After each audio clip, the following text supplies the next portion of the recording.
I always turn it off before bed. Every night, same routine, same switch, same soft click. But every morning, the hallway light is on again. At first, I blamed the bulb, then my son, then myself. But it's getting dimmer now, like something else feeding on it. And last night, I swear I heard breathing under the light. The apartment always feels heavier after midnight, like the walls themselves are tired. I live in a modest 2-bedroom unit in a crumbling building, with pipes that knock in the walls and wallpaper that curls at the corners. When the wind hits the windows just right, the whole place breathes. It's just me and Noah here, my son, 6 years old. He's a quiet kid, the kind who lines up his toys by color and whispers stories to them when he thinks I'm not listening. His father left when Noah was 4. Some nights, I still dream of him standing at the door with his suitcase, saying it's only for a little while. But a little while turned into forever, and this place, this narrow apartment with its flickering light, became our whole world.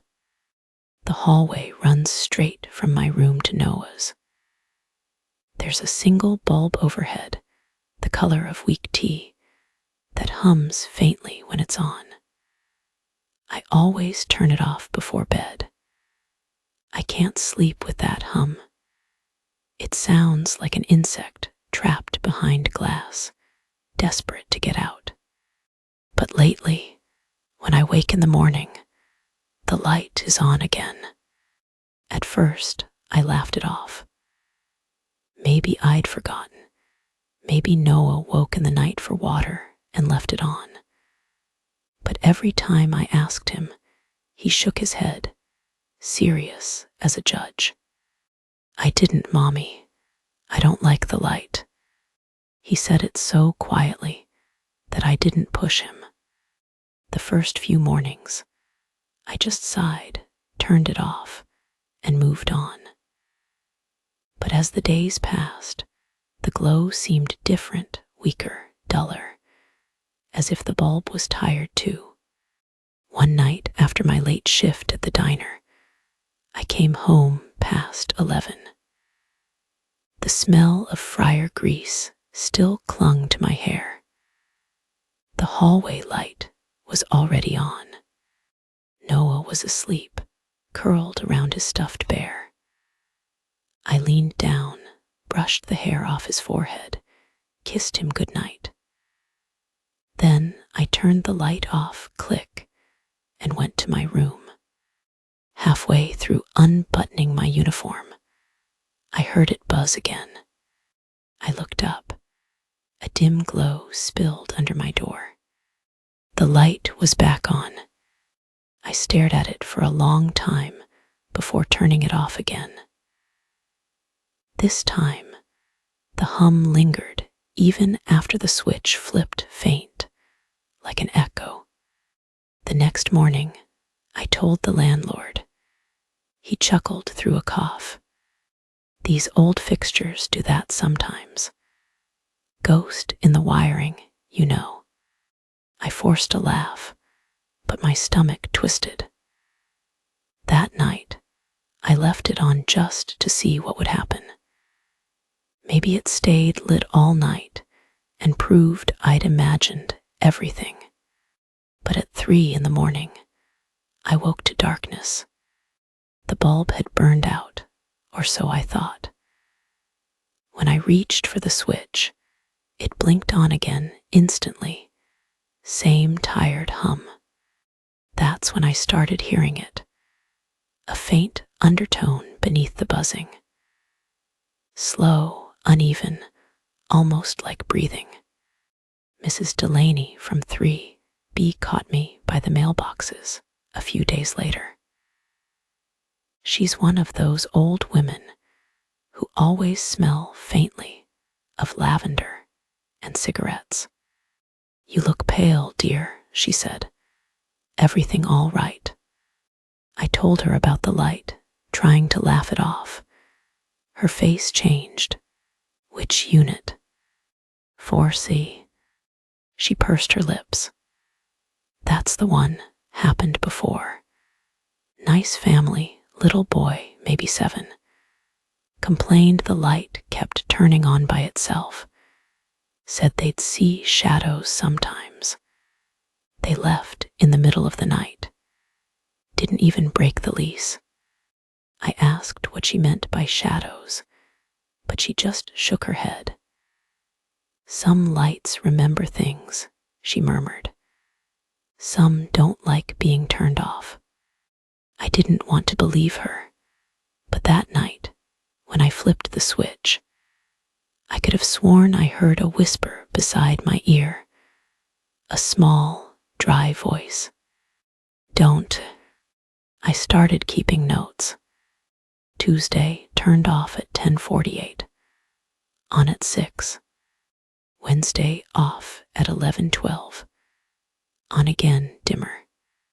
Thursday off at 10:39, on at 5:58, buzzing louder. Each morning, it grew weaker, like something feeding on its light. Noah began waking frightened. "The hallway hums," he said. "It sounds like bees, and I saw shadows on the ceiling." "What kind of shadows?" He hesitated. "Hands." That night, I left my door cracked so I could see the glow. Around 2:30, I heard a soft click. The bulb flared to life by itself. My skin prickled. The next day, I called maintenance. A young guy named Eric came up with a toolbox. He replaced the bulb and grinned. Good as new. The following morning, it was on again.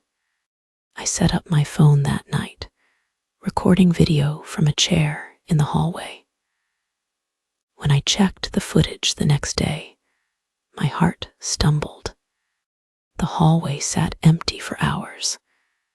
Then, at 2:30, something shifted, not a figure, more like air bending.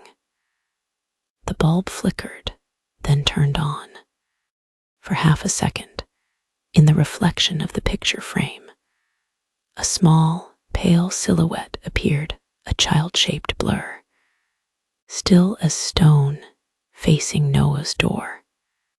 When the light steadied, it vanished. I deleted the video. Noah refused to sleep in his room after that. "He doesn't like when I close my eyes," he whispered. "Who?" I asked. "The boy in the light." I told myself it was imagination.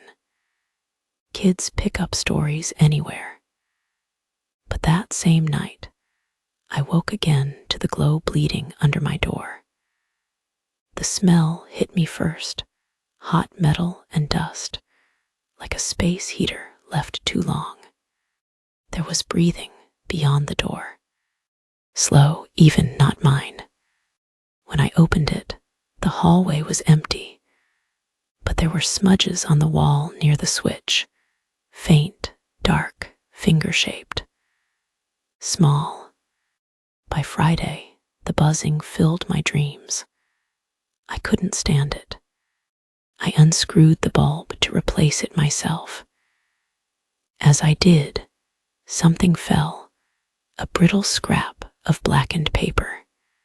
It was part of a photograph. A boy's face, maybe 6 years old, burned around the eyes. When I looked up, the socket moved. I dropped the bulb.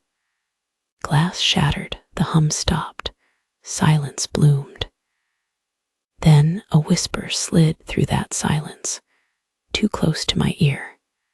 "Why did you turn it off?" I grabbed Noah and fled to my mother's house.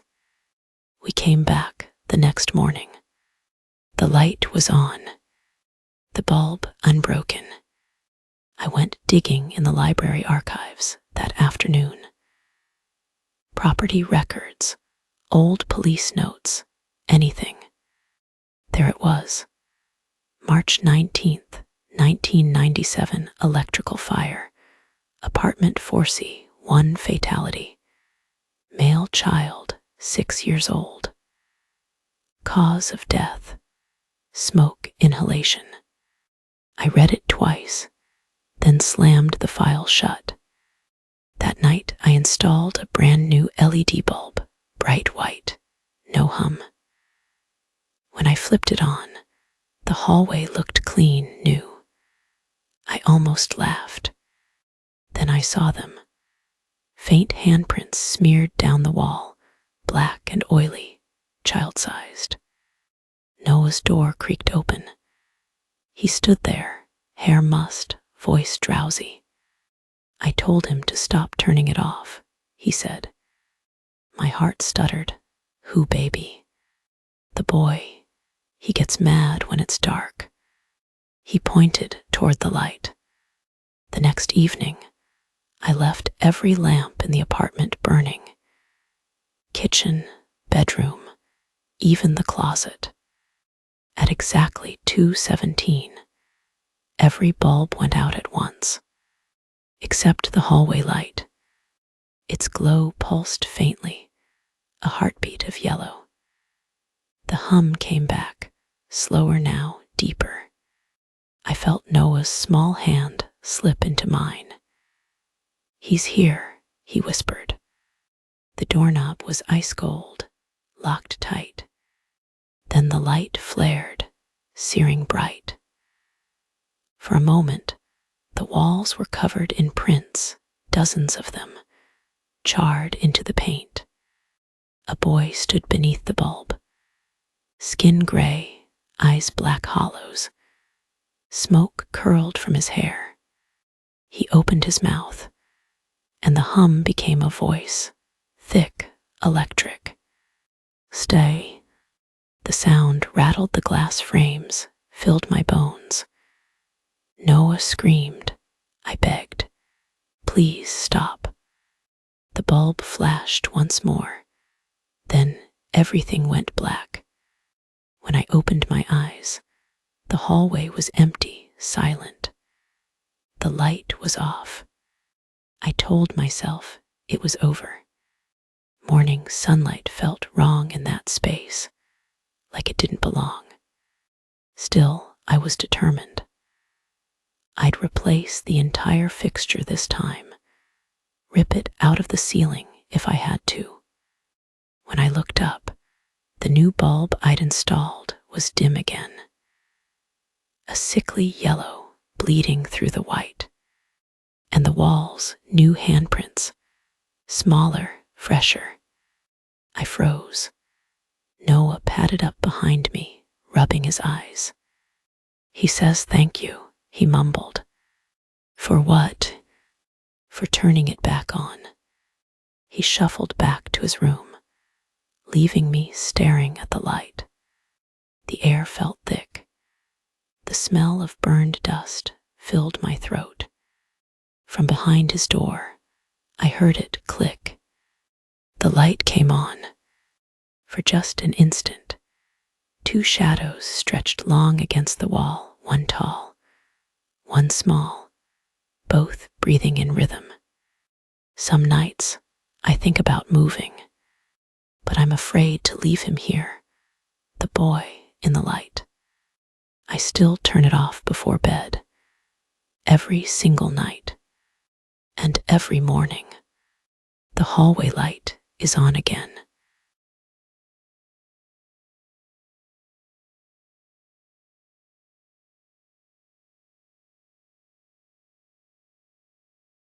I used to think the vent in my room breathed at night. Not loudly, just enough to keep me awake. Mom said it was the furnace.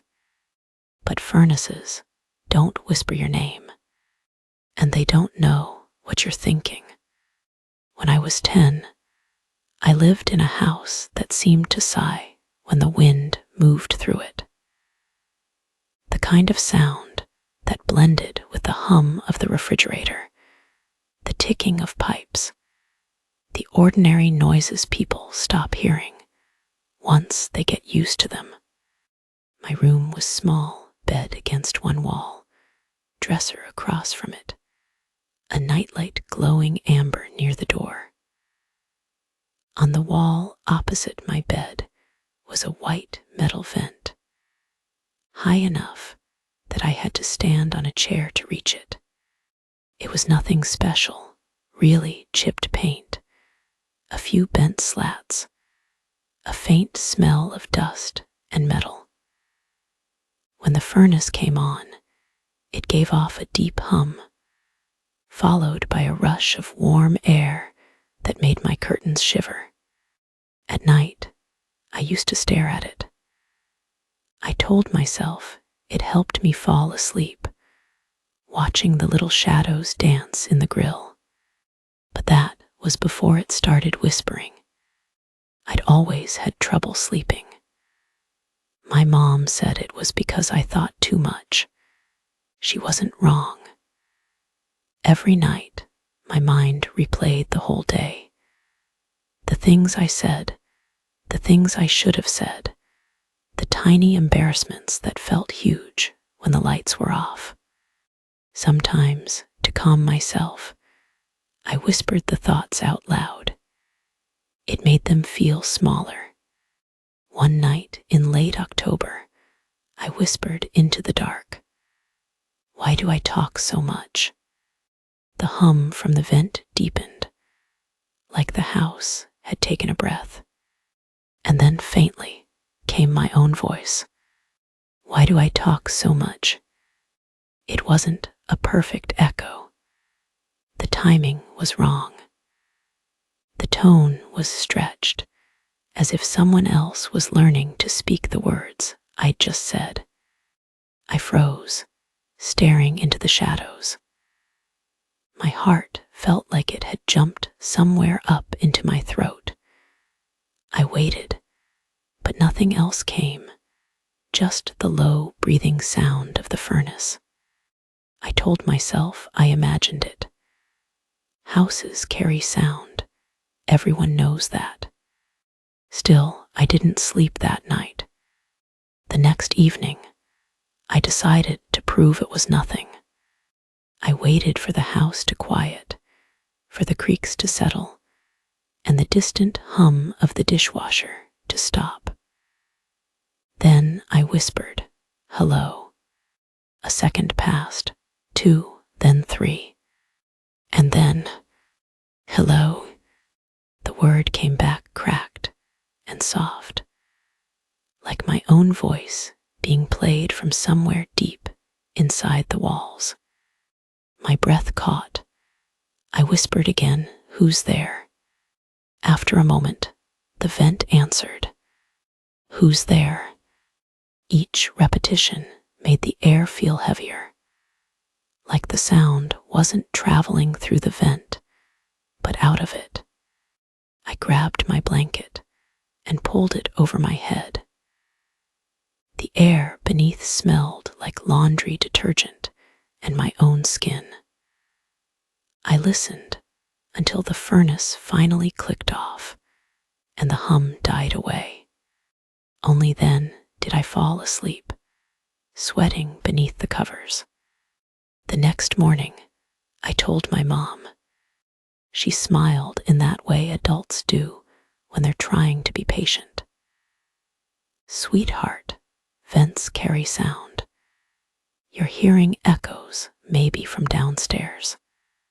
"It sounded like me," I said. That made her laugh. "Then maybe you're talking in your sleep." But I was. I knew I was. That night, I turned my bed so it faced away from the vent. I read under the blanket with my flashlight until the battery died, then shut my eyes and tried to think of anything else. But at 10:42, right on cue, the furnace came alive. The hum filled the room, soft and steady. And in that sound, beneath it, not over it, I heard breathing. Not fast, not raspy, calm, human. Then came a whisper, low and intimate. I know what you're thinking. I opened my eyes. The nightlight threw a pale glow across the wall, enough to catch the gleam of the vent slats. Nothing moved. Still, the air seemed to shift, as if someone on the other side of that wall had leaned closer. The following afternoon, while Mom was folding laundry, I dragged a chair over to the vent and climbed up. It was dark inside, a hollow tunnel of metal running down to the furnace room. The air that drifted out smelled faintly of dust and iron. I leaned closer, trying to listen. Something cold brushed my cheek. I flinched and fell backward, knocking over the chair. The air wasn't on. There was no reason for it to move. That night, I didn't sleep at all. I sat upright, staring at the vent until my eyes burned. Every time the hum began, I held my breath. The whispers came again. Sometimes they echoed what I said. Sometimes they said things I hadn't said yet. You're scared. You don't trust your mom. You think you're strange. I wanted to yell for my parents, but the fear held my throat shut. All I could whisper back was, "Stop." The voice didn't stop. It laughed. A slow, breathy laugh that sounded exactly like mine. By the fifth night, I decided to catch it. My dad had an old tape recorder he used for dictation, black plastic, heavy, with a big red record button. I took it from his office and placed it on my nightstand, pointing the mic toward the vent. At 10:42, the hum began. I whispered, "Are you there?" The furnace exhaled, deep and hollow. Then, "Are you there?" My fingers gripped the sheets, so hard they hurt. "Why are you copying me?" I whispered. There was a pause. Then a voice that wasn't quite mine said, slow and certain, "Because you thought it." The air seemed to thicken, pressing against my skin.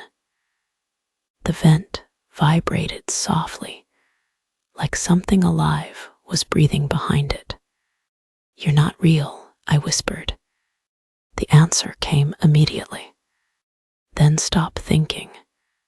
I gasped and ripped the power cord from the wall. The furnace died with a sharp click, leaving only the faint metallic rattle of the vent cooling. And then, in the silence that followed, came a whisper so soft I almost missed it. "Cooper." I screamed. My mother burst into the room, flicking on the light. "What happened?" "The vent," I pointed, shaking. It said my name. She looked just dust and paint and metal. Nothing moved. "Sweetheart," she sighed, rubbing her forehead. "It's just the air. You scared yourself." She unplugged the recorder, set it aside, kissed my forehead, and left. The light went out, and in the amber glow of the nightlight, the vent watched me. The next morning, I waited until everyone left. Then I plugged the recorder back in. I pressed play. For a few seconds, there was only static and the low hum of the furnace. Then my own voice came through. "Are you there? Are you there? Why are you copying me?" because you thought it. Then silence, a long pause, then my voice again, barely above a whisper. You're not real. Another pause. Then the warped voice answered, slower now, distorted. Then stop thinking. I could hear myself gasp. A faint rustle, the moment I pulled the plug. Then another sound. My voice again, softer, like I was standing farther from the mic. SHH, go back to sleep, Mom. I stopped the tape. I didn't remember saying that. I hadn't said that. I dropped the recorder. It hit the floor and stopped. For 2 nights, I refused to sleep in my room. I stayed on the couch, in the hallway, anywhere the vent's hum couldn't reach. But no matter where I went, I could still hear it faintly through the walls, that low vibration, like something breathing through the house. Mom said I was imagining it. Dad said we'd have the ducts cleaned. When the repairman came, he crouched in my room and peered into the vent. His light flickered along the metal inside. He frowned. There's nothing here, he said. No blockage, no debris. Funny thing, though, the inside's spotless, like it's been polished clean. He grinned. Guess you've got a friendly ghost. He meant it as a joke. I didn't laugh. That night, when the furnace turned on again, the vent didn't whisper. It laughed. My laugh low, cracked hollow. It matched my breathing perfectly. I stuffed tissues in my ears and buried my face in my pillow, whispering, "It's not real, it's not real, it's not real." Then, through the muffled silence, came the voice again. "Yes, it is. It's been a month since then. Mom says I'm better now, that the furnace is off for the season. But I still can't sleep. The vent doesn't hum anymore, yet I feel that same pressure in my ears when I lie still, like someone's whispering from just behind them. Sometimes I catch myself staring at the wall for minutes without realizing it, listening. Last week, while cleaning, I found the tape recorder at the back of my closet. I don't remember putting it there. When I picked it up, the reels were already spinning. It was recording. I pressed stop, then play. Static breathing, my breathing. Then a whisper, "You miss me." I froze. Then my own voice answered, calm and strange. I never stopped thinking. The tape clicked off. Now at night, I keep it locked in my dresser drawer. But sometimes, when the house is completely quiet, I can still hear the soft whir of tape turning. And when I dare to look at the vent, just for a second, I swear I see the faintest shimmer behind the slats, like breath fogging the metal. That's when the whisper comes again, barely audible, but always there. Your turn to listen. I stopped talking to it years ago, but it never stopped talking to me.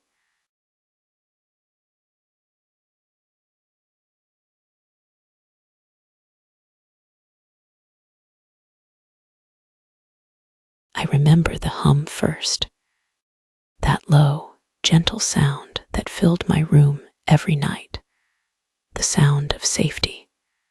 Then I remember the silence that replaced it, the silence that came when the nightlight went out. I was only 7, but I still remember the darkness, because it was not empty. It was breathing. When I was 7 years old, my world existed between the soft yellow glow of my nightlight and the slow tick of the clock above my bed. The nightlight was shaped like a moon, a small half circle of warm light that hummed gently when it was on. It lived in the socket right beside my bed, and I believed it was alive in its own way, keeping me safe through the night. My room was small, but I loved it. There was a dresser painted white, but chipped from years of use, and a thin carpet that felt cool under my feet. My walls were covered with glow-in-the-dark stars that I had placed carefully one by one with my mom. At night, when the light dimmed, they shimmered faintly like memories that refused to die.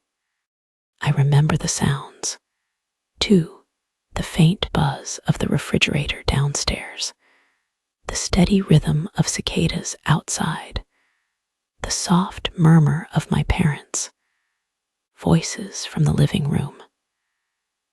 Those were the sounds of safety, the ordinary music of childhood nights.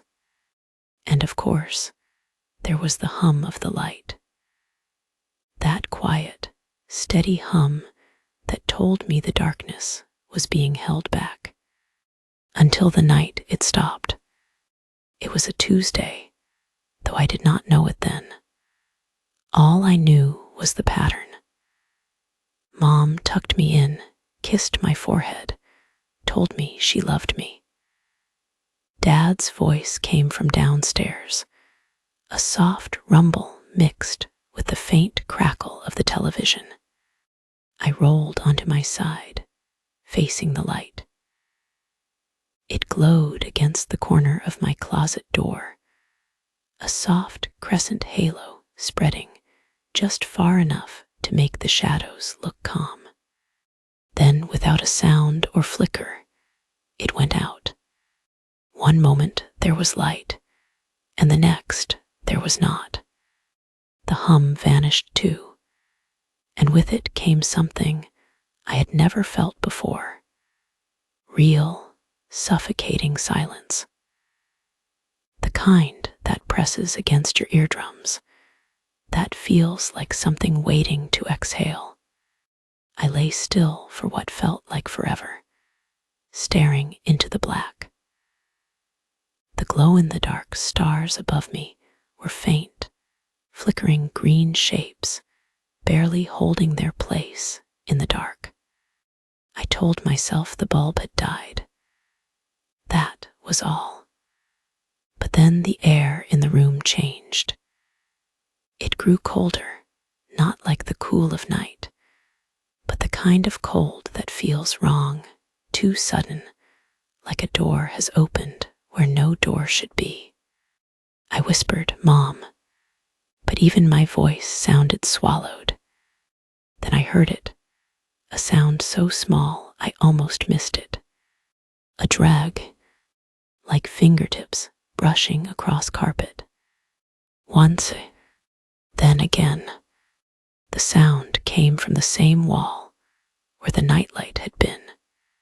Every instinct in me screamed to run, but my body would not move.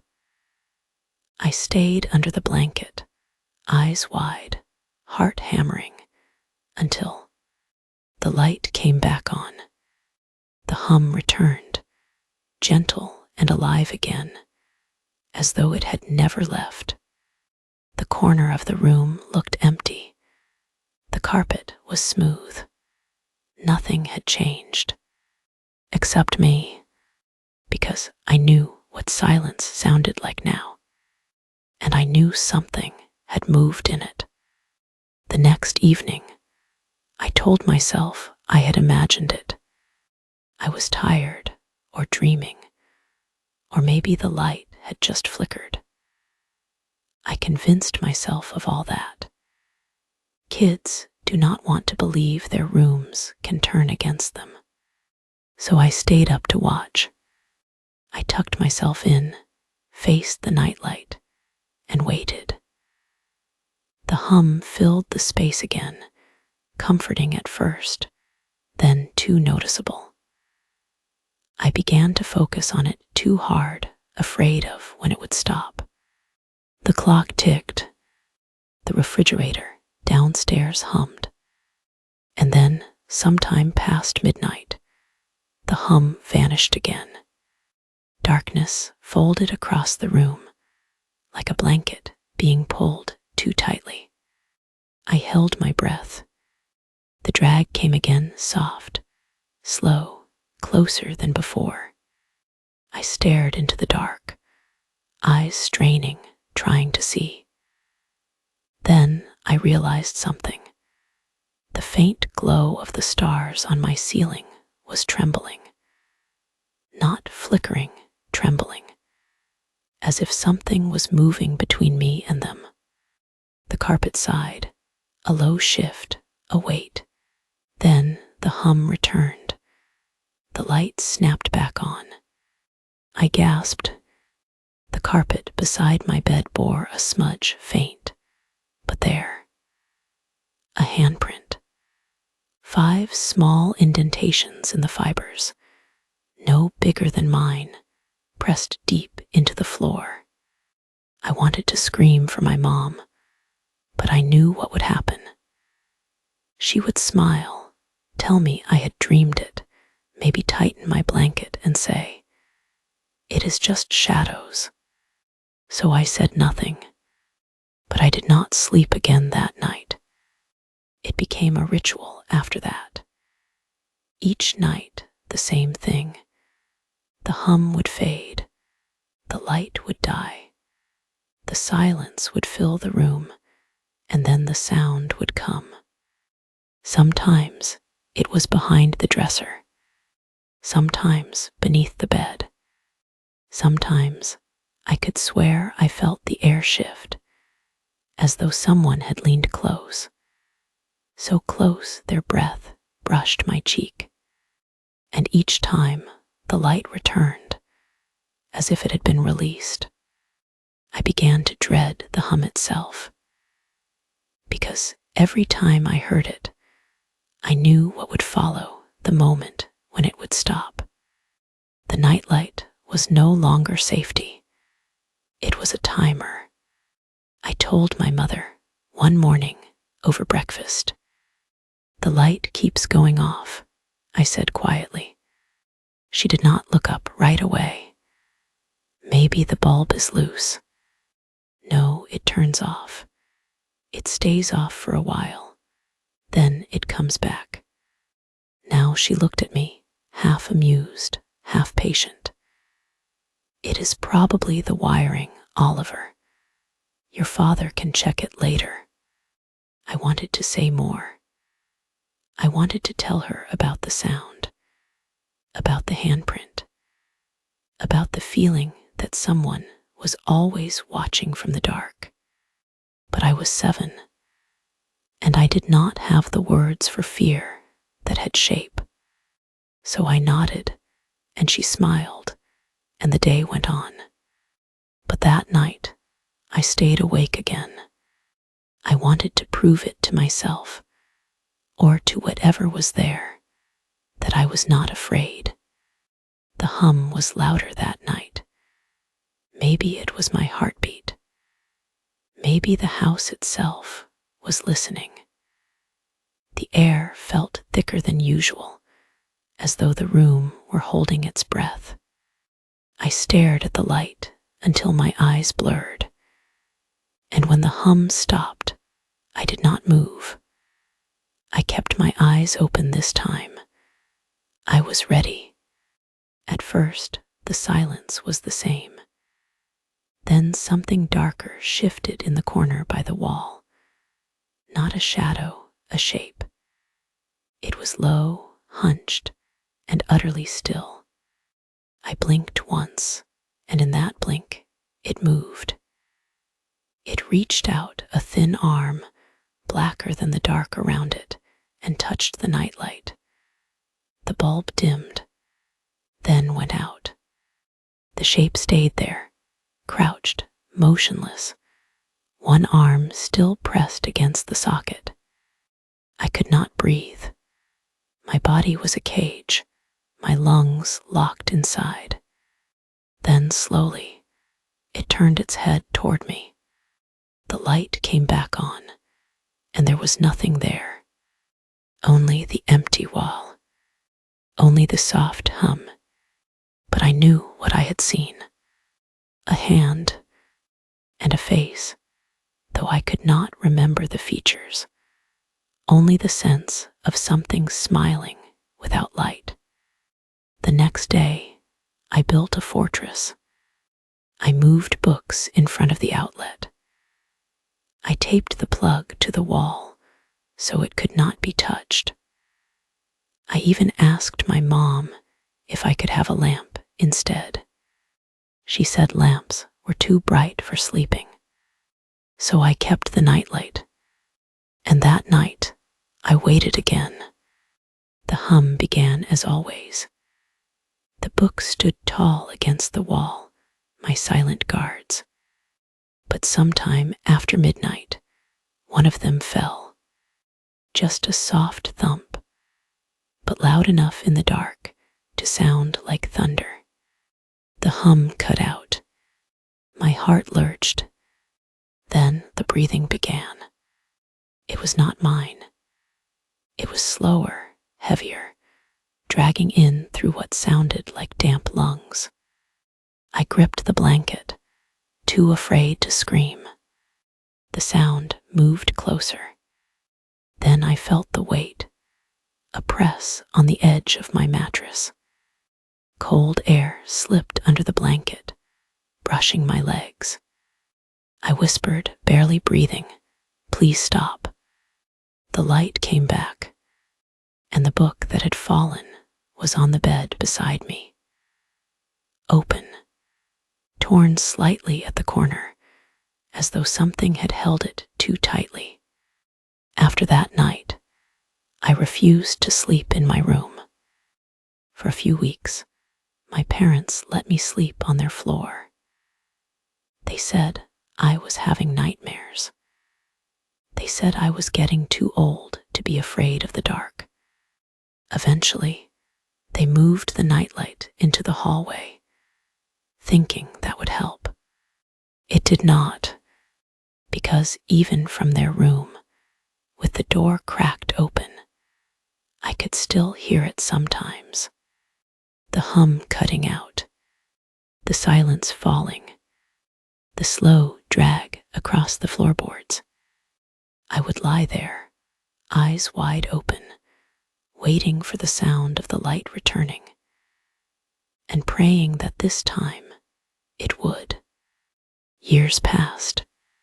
The nightlight broke or was thrown away. I never asked.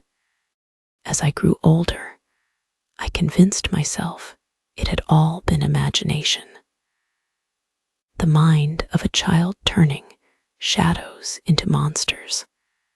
But even as an adult, I could not sleep in complete darkness.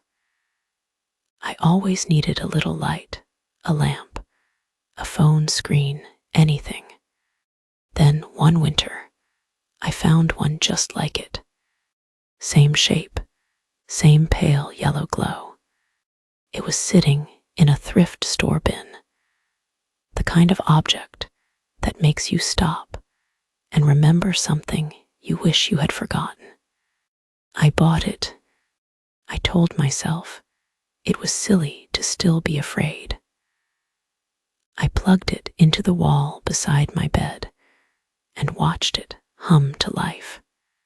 The sound was weaker than I remembered, but it was there, faint, nostalgic. I went to sleep, and sometime after 2 a.m, I woke up. The hum was gone. The light was out, and under the bed, something moved. A soft, deliberate drag, like fingertips across the carpet. Then silence, then a whisper, too faint to be real.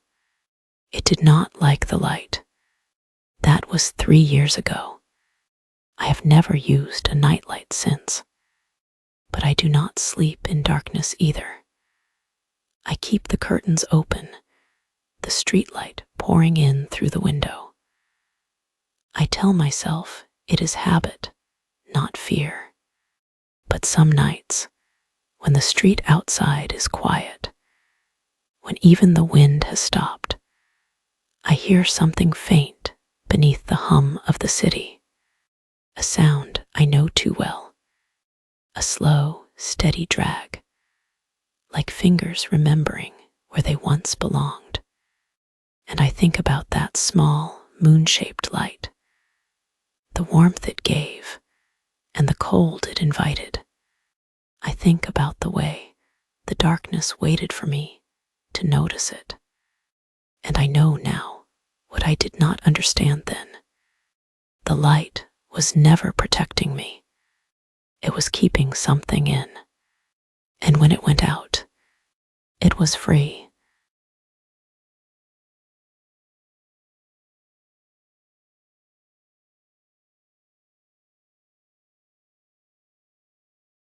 I was 8 years old, the first time I noticed my toys were facing the wall. Not all at once, just one, then two, then all of them. I thought maybe I had done it in my sleep, or maybe they had turned themselves around because they did not want to see me anymore. I used to think that was the scariest part, but I was wrong. The scariest part was when I started remembering why. My room was the safest place in the world. It smelled like laundry detergent and warm cotton. My curtains were pink with white clouds printed across them, and every night before bed, I tucked in my stuffed animals. Each one had a name. Each one had a place. There was Mr. Bear, a little worn at the seams, but soft enough to hug until morning. There was Clara, my doll with long yellow hair and glassy blue eyes that always seemed to follow me, even when I turned her toward the wall. There was Benny the bunny, my favorite, who sat right beside my nightlight on the low shelf. Every evening followed the same ritual. I would line them up neatly, facing me, so they could see the window and watch the moon.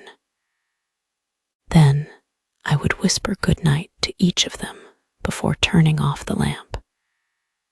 It was something I always did, a little habit that made me feel safe. Except that one night, when the habit started to change. It began so quietly that I almost convinced myself I was dreaming. The house had gone still after dinner, just the faint buzz of the nightlight and the hum of the air conditioner through the vent above my bed. My parents were downstairs, talking in low voices. The smell of soap and fabric softener filled the air. I rolled over, half asleep, and saw that something looked different across the room. It took me a moment to understand what it was. Mr. Bear was turned around. He was facing the wall. At first, I thought I must have done it earlier and forgotten. Maybe I had bumped the shelf. Maybe I had moved him while cleaning. I got up, still drowsy, and turned him back to face the room again. I smiled, patting his head like always. But when I turned to climb back into bed, I heard it. A soft rustle. Fabric against wood, like someone shifting very slightly in their seat. I looked back. All the toys were still. Their shadows stretched long across the wall, unmoving. The sound stopped. I whispered, "Good night," a little unsure of myself, and got back under the covers. The tick of the clock filled the silence, each second stretching longer than it should. By morning, I had forgotten all about it. The next night, it happened again. Only this time, it was not just Mr. Bear. Clara and Benny were facing the wall too. They were perfectly lined up, backs to me, their soft bodies turned away, as if in agreement. I stood there for a long time, just staring at them. The sun had not fully set yet, so the room was painted in orange and gold. It should have felt warm, but it did not. I reached out and turned Benny around. His stitched smile seemed off somehow, tighter. I told my mom later that night, while she brushed her teeth. "I think my toys keep moving," I said. She laughed softly, like she thought it was cute.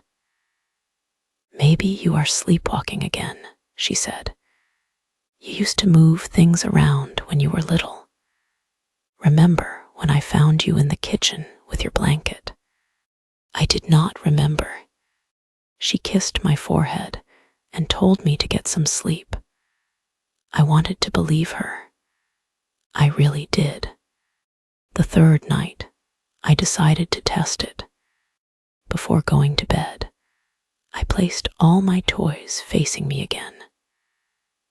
Then, I drew a tiny, smiley face on the shelf right beneath Mr. Bear's foot with a marker. Just a small dot for eyes and a line for the mouth.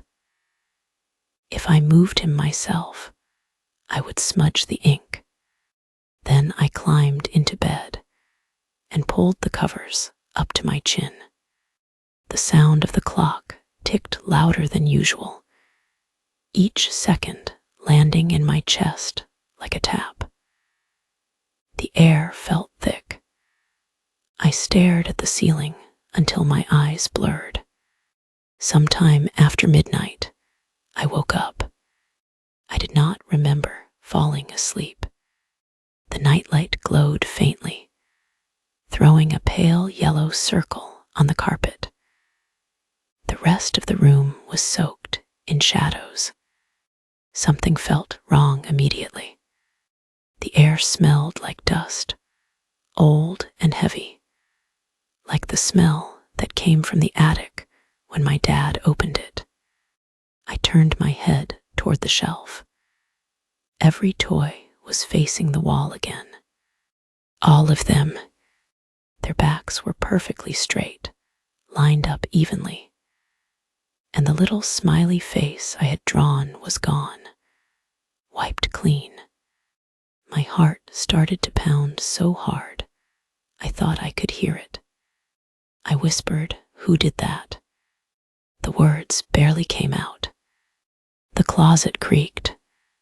Only once. I froze. I could feel the weight of the room pressing down on me. Every sound amplified, the hum of the vent, the faint tick of the clock, my own shallow breathing. I stayed awake until morning. By the next day, I had convinced myself there had to be a reason. Maybe Mom came in to check on me and moved them without realizing. Maybe the ink rubbed off by accident. Still, I could not shake the feeling that my toys were aware of me somehow. That night, I told them quietly, as if talking to a friend, "Please stay how I leave you. I like when you face me. It makes me feel safe." Then I turned off the lamp. The click echoed in the silence. I lay in bed, eyes open, watching the faint slice of light from the window crawl across the wall. After a while, I heard it again, the smallest sound, like someone brushing against fabric. I sat up slowly. The shelf was dark, but I could just make out their outlines. They were all still facing me. I stared at them for what felt like hours. I must have drifted off at some point. When I opened my eyes again, it was morning, and they were facing the wall, every single one. Over the next week, the pattern continued. I would fix them each night, whisper to them, beg them to stay still, and every morning they would be turned away. Sometimes I thought I saw one move just as I blinked. Sometimes the air around them would feel warmer, like someone had just been there. One night, I tried something different.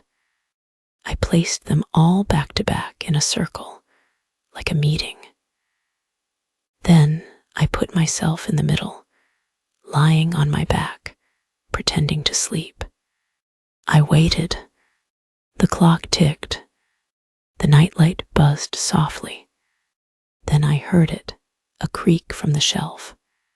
Very slow. Then another. And then the sound of fabric sliding across wood. I wanted to scream, but my throat locked up. I kept my eyes half open, just enough to see shadows shifting across the carpet. One of them, moved its arm. I swear I saw the faintest flicker of motion, a hand dropping, or maybe lifting. I squeezed my eyes shut and pulled the blanket over my head. The movement stopped, but I could hear them breathing. Not like people, softer, shallower, like air moving through cotton. I stayed under the blanket until I fell asleep from exhaustion. When I woke up, they were all facing the wall again, and Mr. Bear was holding the blanket edge in his paw. I started sleeping in my parents' room after that. I told them I was having nightmares, but not about what. I did not want them to laugh. Sometimes I would peek into my room in the morning before school. The toys would always be where they wanted to be, turned away, like a row of silent witnesses. It stayed that way for weeks. Then, one morning, I found something new. A single line of dust along the floor in front of the shelf, shaped like a footprint. Small, bare, my own size. I did not understand it then. I was 8. But years later, when I was older, a teenager, my mom told me something over breakfast that made my stomach twist. You know, she said, smiling in that nostalgic way parents do, when you were little, you used to sleepwalk all the time. You scared us half to death sometimes. I frowned. I did. Oh yes. You would come downstairs, whispering to yourself, or sometimes I would find you standing in your room, talking to your toys. She laughed lightly, as if it was just a sweet memory. You always told them not to look at you. You said it scared them. I remember feeling cold all over, even though it was summer. Not to look at me, I asked. She nodded.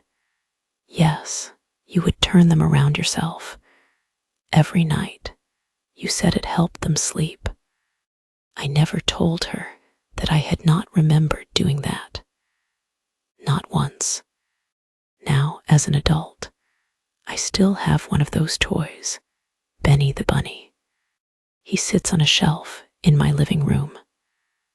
My husband says he is cute, but sometimes when I pass by, I swear I can smell dust and old cotton again, faint but real. I never face him toward me anymore. He is always turned to the wall. I tell myself it is because I prefer it that way. But sometimes, late at night, when the house is quiet and the clock ticks loud enough to echo, I catch myself whispering again, "Do not look at me." And somewhere deep down, I think, maybe I am not saying it to him. Maybe I am saying it to whatever made me say it back then. I used to think my toys were alive. Now I am starting to think I was the one who was not sleeping. Sometimes, when I wake up in the dark, I still feel their eyes on me. But when I open mine, they are always facing the wall.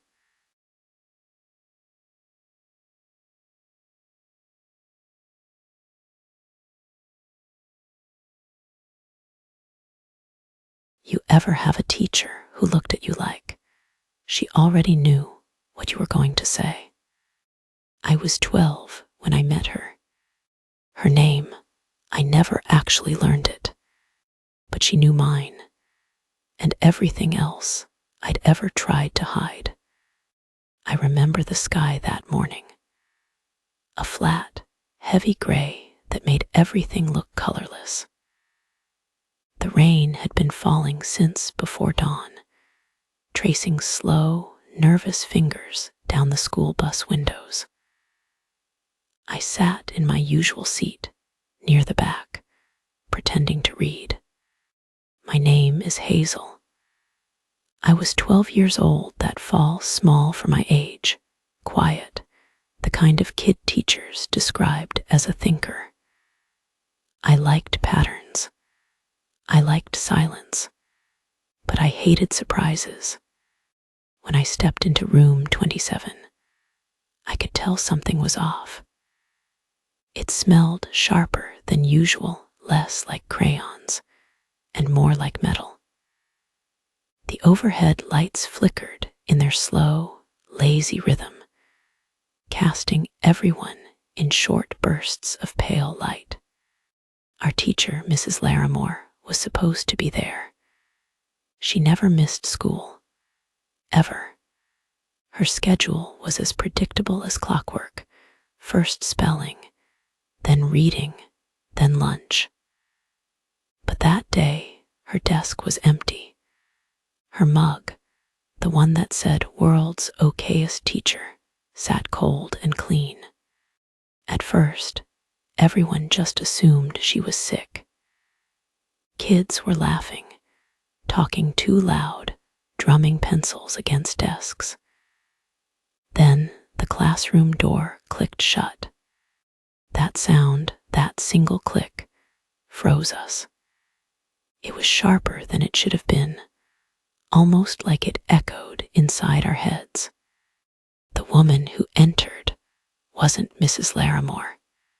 She wore black slacks, a pale gray sweater, and carried no umbrella, though her hair was perfectly dry.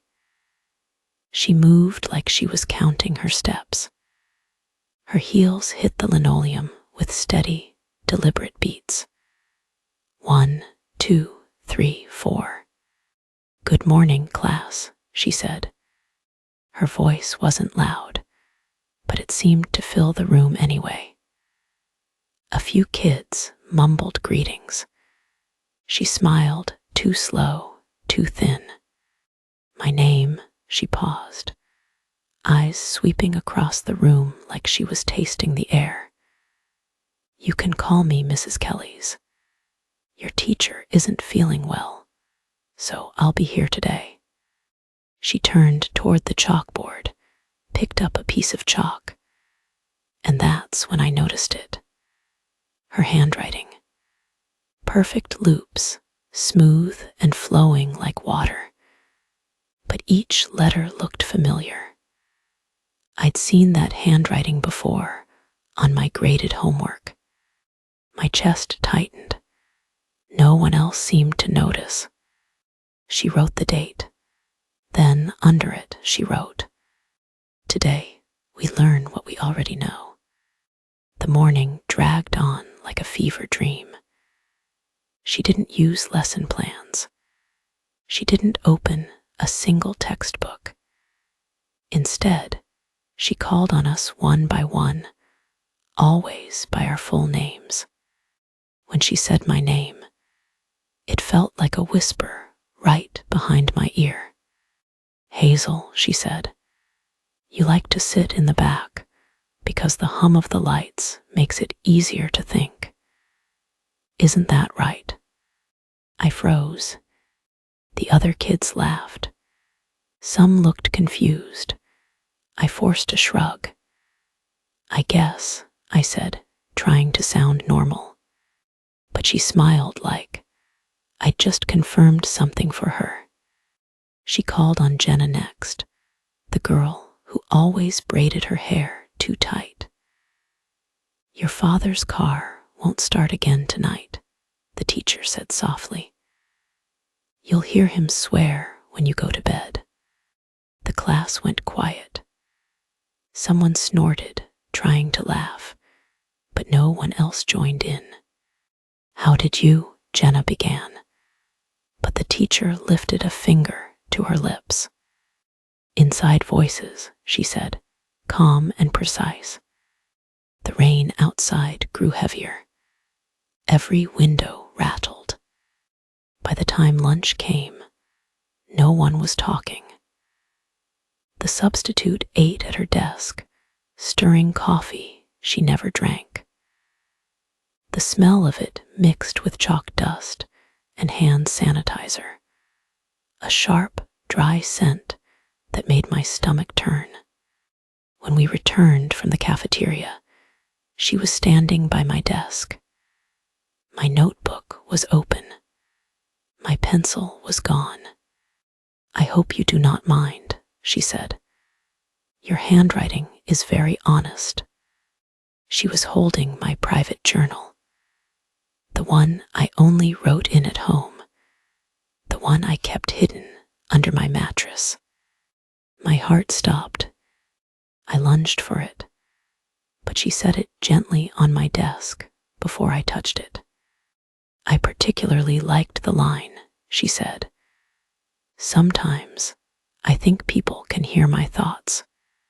Her smile widened, too wide now. "You were not wrong." That was when I decided to tell someone. During the next break, I went straight to the hallway phone. I dialed the main office. The line rang once, twice, then cut to static. Through the thin classroom door, I could hear her humming softly. A low, tuneless sound that somehow grew louder the longer I listened. When the bell rang for the next class, no one moved. She didn't assign homework. She didn't read from the board. Instead, she told us all to close our eyes. "We're going to play a game," she said. "It's called Truth Sounds Different When Spoken Aloud." Her footsteps circled the room. I could hear the click of her heels stop beside each desk. "Think of something you have never told anyone," she whispered. "Something that keeps you awake. I'll tell you what it is." My hands shook. I didn't close my eyes. I couldn't. She stopped beside Ryan's desk first. "You broke your mother's necklace," she said. "The one she blames your sister for. You hid the clasp behind your bed." Ryan's eyes shot open. His face turned white. She moved again. "Emily," she said, "you dream of falling through the gym floor. You count the cracks every morning to make sure they haven't widened." Emily began to cry. Then she turned toward me. Her shoes stopped just inches from my desk. I could smell her perfume faintly floral, but there was something underneath, like damp wood. "Hazel," she whispered, "you dream of the attic door opening by itself. You hear footsteps when you are alone. You think it is your father, but it is." I bolted up, knocking my chair backward. The sound broke the trance. Kids gasped. The lights flickered.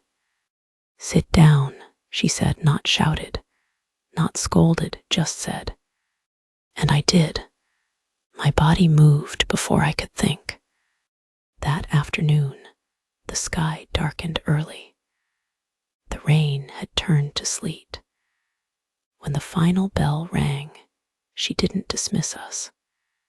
She stood by the door, one hand on the knob, as though deciding who could leave. "Good work today," she said finally. "Remember, tomorrow, we review what we have hidden." I ran. The hallway smelled like wet paper and floor wax. My shoes squeaked against the tile. I didn't stop until I was outside, my backpack banging against my spine, my breath tearing through my throat.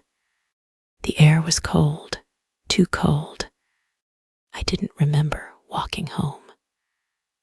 I only remember my mother's voice calling from the kitchen when I burst through the door. "Hazel, what's wrong? You look pale."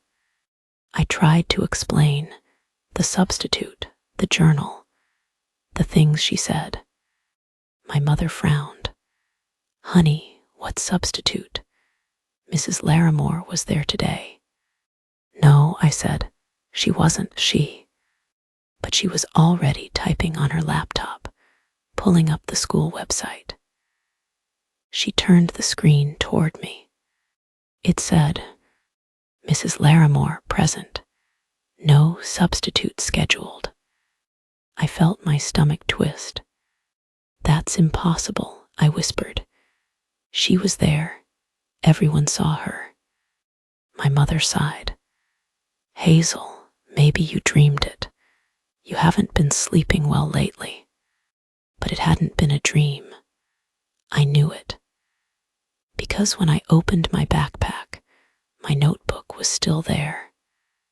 And written across the front cover, in perfect looping handwriting, were the words, "Tomorrow, you will sit in the front row." I didn't go to school the next morning. I faked a fever, curled up in bed, and stared at the ceiling until the afternoon light turned the room orange. But around 2 o'clock, the house phone rang. My mother answered, then called up the stairs. "Hazel, your teacher wants to speak with you." I froze. I told her you were sick, but she insists it's important. My throat went dry. "What teacher?" "She said she's your substitute," Mom said lightly. "Mrs. Kelly's, I think." I couldn't breathe. "Put her on speaker," I whispered. Mom pressed the button. "Hello, Hazel," came the voice. "Calm, too calm. You forgot your journal." Mom frowned. "Oh, that's thoughtful of her. Should we pick it up?" But I shook my head violently. "Mom, hang up, please." The woman's voice deepened. "You shouldn't ignore your lessons, Hazel. You wrote that you fear being known. Yet you asked to be understood." The phone line crackled. A faint hum filled the air, like the buzz of fluorescent lights. Then silence. The call ended on its own. That night, I checked my window twice before sleeping. I locked my door. I told myself it was just some prank, some misunderstanding. But the next morning, when I finally worked up the courage to go back to school, everything looked normal again. Mrs. Larimore was at her desk, smiling, sipping coffee. The class whispered about my sick day, teasing me for missing an easy worksheet. There was no sign of the substitute until Mrs. Larimore turned to write on the board. The chalk screeched slightly as it formed each letter, and my stomach dropped. The loops, the slope, the perfect curves of the R's and E's. It was the same handwriting. Mrs. Larimore turned back to us, smiling kindly. "Now," she said, "let's review what we already know." Her eyes lingered on me, just for a second, but it was enough. That night, I burned the journal. I sat in the backyard, watching the pages curl and blacken, each line of my handwriting dissolving into ash. I thought it would make me feel lighter, safer. But when the last page fell apart, a faint scent of coffee drifted through the air. And beneath the hiss of the fire, I heard the slow, deliberate click of heels on the wet ground. I turned, but no one was there. Only the faintest trace of chalk, dust on the back steps. I never saw her again. But sometimes, when the lights flicker in class, I feel her eyes on me, steady and searching, like she's waiting for me to remember something I promised to forget. And every so often, I'll find a scrap of paper tucked into my notebooks. No name, no date, just a single line written in that same perfect script. You learned what you already knew.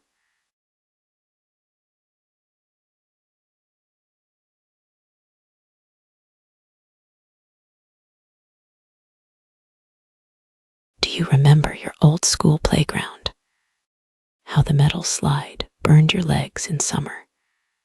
How the swings creaked like they were alive? I used to stay late there, after everyone left, just to watch the sun sink behind the woods. I thought it made me brave, sitting there alone. But bravery's not what keeps you alive.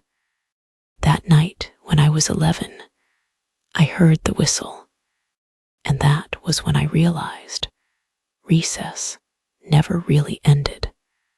When I was 11, I didn't have many friends. I wasn't exactly picked on, but I was one of those kids who stayed on the edge of things. The kind who liked the sound of his own footsteps after everyone else had gone home. My favorite place was the playground behind Pine Hollow Elementary. It wasn't fancy, just a couple of rusting swings, a slide that leaned a little too far to the left, and a hopscotch grid fading into the gravel. Beyond it were the woods, dark and soft and endless. In summer, when the days were long, I'd stay after school and watch the sun slide behind those trees. The air always smelled like cut grass and old metal. Sometimes the janitor would wave from the door and shout, "Locking up soon, kid." And I'd promise to leave. But that evening, the one I can't forget, he didn't wave. The halls were already dark when I walked outside. The last bus had gone. The sky was turning violet, and the first streetlights blinked on, one by one. The whole world looked washed in orange, like an old photograph. That's when I heard the whistle, just one sharp note from somewhere near the slide. At first, I thought it was the gym teacher, Mr. Keller. He always blew his whistle at dismissal when kids ran too far into the woods. But he'd gone home hours ago. I looked around. The playground was empty. The swings were moving, though, slow and steady, as if invisible kids were still on them. The wind, I told myself, just the wind. But then the slide creaked, and I swear I saw the faintest shape at the top. Something small, like a kid crouched there, watching me. I blinked, it was gone. The whistle came again the next night. I wasn't supposed to be there after dark, but I'd started to feel something like a magnet pulling me back. I told myself I just liked the quiet, that I missed the place already since summer break had started. The grass was higher now, brushing against my shoes. The metal monkey bars were slick with dew, and when I touched them, they smelled faintly like rain and rusted blood. I sat on the swing, pushing gently with my toes. The sky was that deep purple that almost hurts your eyes to look at. That's when I heard it again, short, sharp, echoing across the field. A whistle, followed by the faint scrape of sneakers on gravel. I turned. No one. Then laughter, light, quick, but wrong somehow. It didn't echo the way sound should. It stuttered, like a tape being played backward. The hairs on my neck lifted. "Hello," I called. The sound stopped. Only the creak of the swings remained, moving in rhythm beside me. I got up, heart pounding. Maybe someone was playing a prank. Maybe the older kids. They loved scaring the little ones. But then I saw it, half buried in the sandbox, a glint of silver. I brushed the sand away and found an old whistle, dented and cold. I picked it up. It smelled like pennies and rain. For a moment, I felt something strange, not fear exactly, but recognition. Like I'd seen it before. The wind picked up, carrying the faintest echo of children shouting. Far away, but close enough to feel against my skin. I put the whistle in my pocket, and the air changed. The crickets went silent. The fanlights of nearby houses blinked out one by one. The world seemed to lean in toward me, holding its breath. A cold gust swept through the playground, and with it came the sharp scent of metal and wet earth. I turned toward the woods. Someone was standing at the edge, small, still. A boy. He raised his hand slowly and pointed at me. Then he whistled. Only I hadn't lifted the whistle to my lips yet. I ran. Not home, I don't know why, but toward him. Toward the thing that wore a boy's shape. As I crossed the field, the air grew colder, thicker. The smell of iron was stronger now, like rusted playground metal after a storm. He stepped backward into the shadow of the trees, still watching me. When I reached the edge of the woods, I stopped. The ground was littered with marbles, coins, tiny toys. Things kids had probably lost over the years. But they looked fresh, clean. Then something else. A row of small silver whistles, half buried in the dirt, all shining in the half-light. The wind moved through the trees, carrying laughter, dozens of voices, children's voices, giggling in time with the swaying branches. I turned back to the playground. The swings were moving faster now, squeaking in perfect rhythm. One empty seat banged softly against the metal pole. "Who are you?" I shouted. The answer came as a whisper behind me. "Recess." I spun. The boy was closer, maybe 5 feet away. He looked normal at first, short hair, pale face. But his smile was too wide, his eyes dull and gray, like marbles pressed into wax. He tilted his head. "Blow it," he said softly. "It's your turn." My fingers clenched around the whistle in my pocket. It was freezing. "No," I said. The smile disappeared. Behind him, the trees moved not from wind, but like something was weaving through them. Shadows with too many arms, too many legs. The laughter grew louder, overlapping itself, voices twisting into static. He stepped closer. "We can't start without you." Then the sound, sharp and sudden, of every swing stopping at once. The air went dead still, and then the boy's face changed.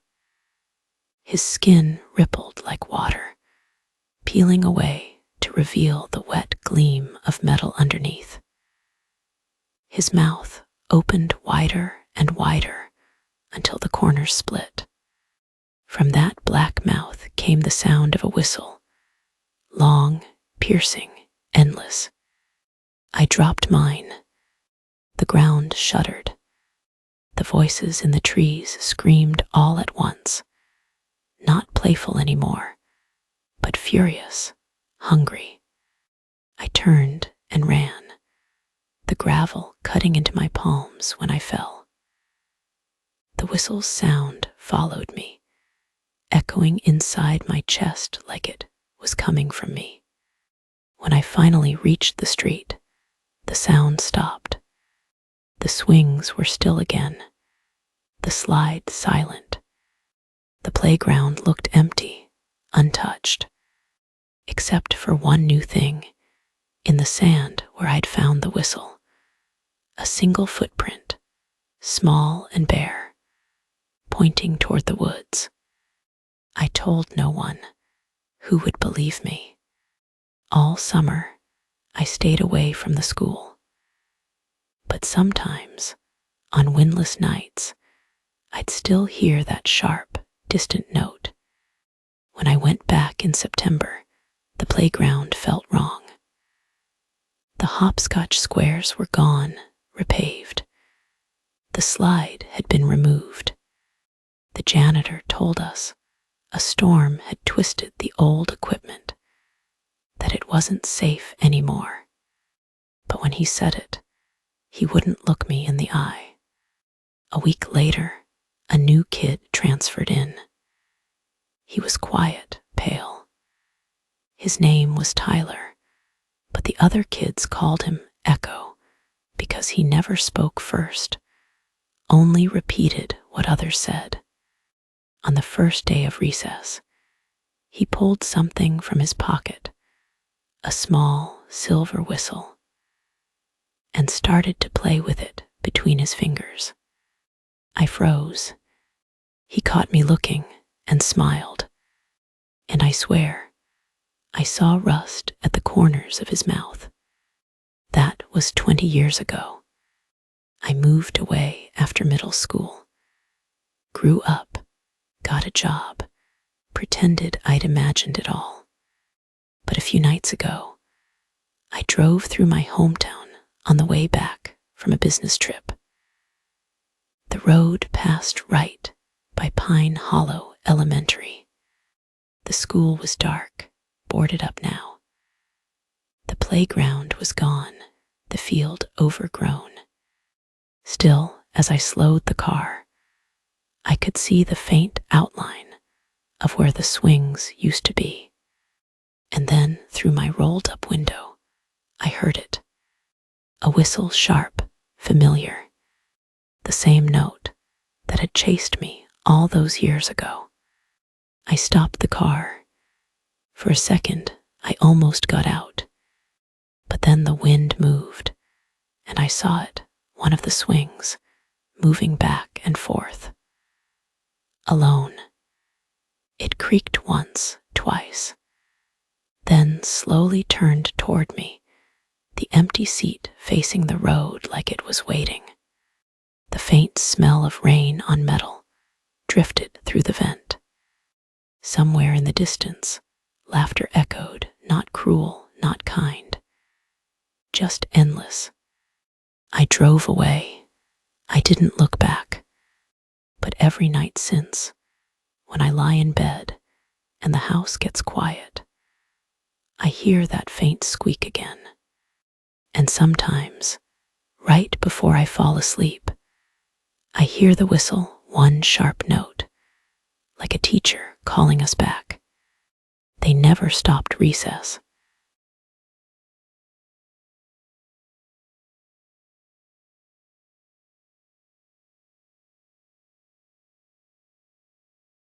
They say photographs help you remember. But what if they remember things you do not? My name's Mara.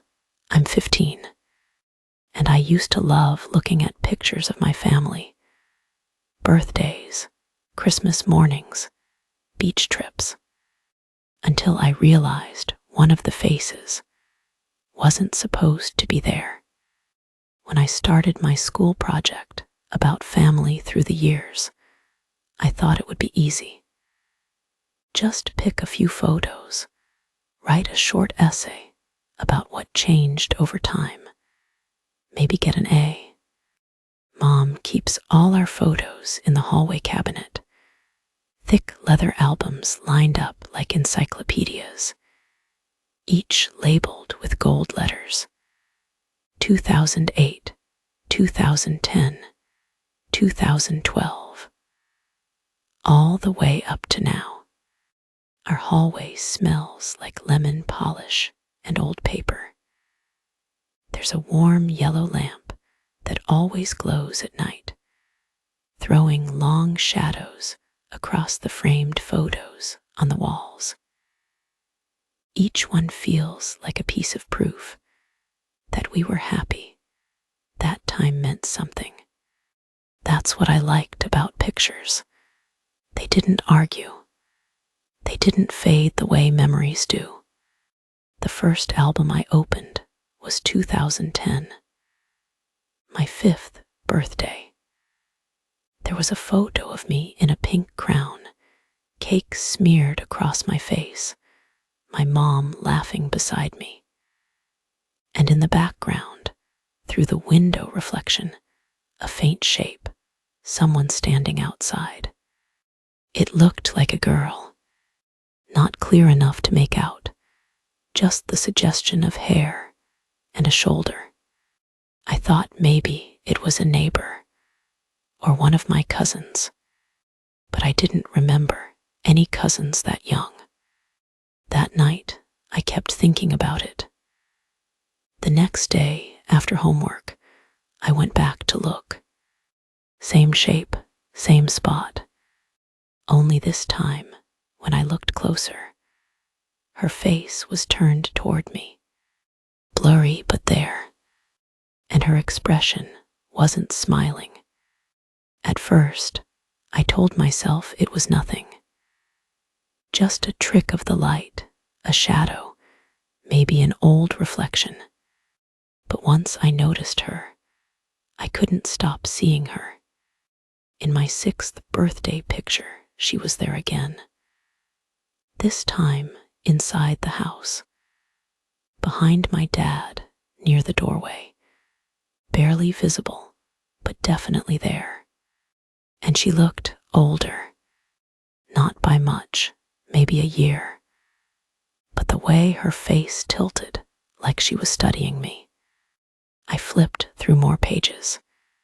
2011, 2012, 2013. Each year there she was, always in the background, always a little closer.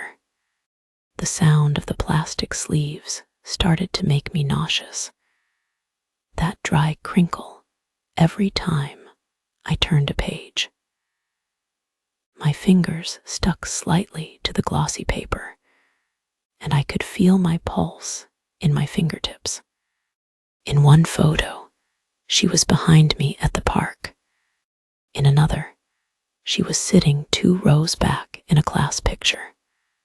And by 2015, she was standing right beside me at a school play, smiling, the same smile I had, same head tilt, same chipped front tooth I'd gotten that summer. I dropped the album. It hit the floor with a snap that echoed through the hall. My mom called from the kitchen. Everything okay? Yeah, I lied. I picked up the album and slid it back into the cabinet. My hands were shaking. That night, I couldn't sleep. I kept replaying those photos in my head, trying to convince myself I'd mixed something up. Maybe it was a cousin, maybe a neighbor, maybe I just didn't remember her. But how could I not remember someone who'd been at every single event of my life? The click of the digital camera came back to me. That sound adults used to make before phone cameras took over. Click, flash, smile. Except when I tried to picture who was behind the lens, my memory fuzzed out. The next day, I went digging again. The smell of old ink and dust filled the hallway. I pulled out the 2016 album. My stomach twisted before I even opened it. The first picture was from my 13th birthday. Balloons, cake, candles, me blowing them out, my mom clapping. And right there between us was her, clear now, same hair as mine, same dimple on the left cheek, same eyes, just a little older. She looked maybe 15. She looked like me. I slammed the album shut. The sound was sharp, a whip-crack echo that made the lamp flicker. I pressed the album to my chest and backed away. I didn't remember her being there. I couldn't. I ran to my room and pulled out my phone. I opened my digital gallery, scrolling through newer photos. The air hummed with static as my heart pounded. Everything looked normal. Selfies, friends, holidays. Then my phone buzzed. One new photo added. I hadn't taken one. I tapped it open. It was a picture of me right there, sitting on my bed, holding my phone. Except the photo wasn't from my angle. It was from across the room, and behind me, reflected in the mirror, she was standing. Older now, maybe 17. Her smile was soft, knowing. My breath caught. I dropped the phone. It clattered onto the carpet. "Mom," I shouted. My voice cracked. No answer. I ran to the hallway, but the light was off now. The air felt thicker, colder. The lemon polish smell was gone, replaced by something faintly sweet, almost like burnt paper. The cabinet door was open. Every album was spread across the floor. Pages fluttered, as if in a wind I couldn't feel. One photo lay face up, near my foot. It was me, maybe 3 years ago, sitting in this very hallway. But instead of flipping through albums, I was staring directly at the camera with that same other girl beside me. We looked identical, except her hand was resting on my shoulder, and where she touched me, the photo's color had started to fade. I felt something cold brush my shoulder in real life. I turned. Nothing. Then I heard it faintly from the living room. Like a camera, I backed into my room, shaking. My phone was still on the bed. I picked it up, my fingers slipping on the glass. One new photo added. This one showed me halfway through turning toward the sound. And behind me, closer now, the other Mara smiling. Her eyes glowed faintly in the flash. I screamed. I don't remember what happened next exactly. Just the smell of smoke, the burning in my throat, and my own voice saying over and over, "Get out of me, get out of me." When I came to, every photo in the hallway was on the floor. The lamp had shattered. My hands were black with ash, and the albums gone. All of them, except one. The cover was blank, the pages empty. But as I watched, images began to appear slow as bruises forming, showing me holding a match, surrounded by flame. And behind me, her face watching, calm, proud, older. I didn't tell my mom what happened. I couldn't. She just thought I'd knocked the lamp over. She said the albums had probably been moved when she was cleaning, but she didn't notice the burn marks on the floor, or the faint outline of a handprint, darker than smoke, near the cabinet. I spent the next week trying to convince myself I'd had a breakdown, that maybe stress had made me hallucinate. But things didn't stop. Every night, my phone buzzed. One new photo added. Each one showed me asleep, and each time, she was standing a little closer to the bed. By the 5th night, she was right beside me. Her hair was darker now, her face thinner, but her eyes, mine, still glowed faintly in the light. I deleted the photos.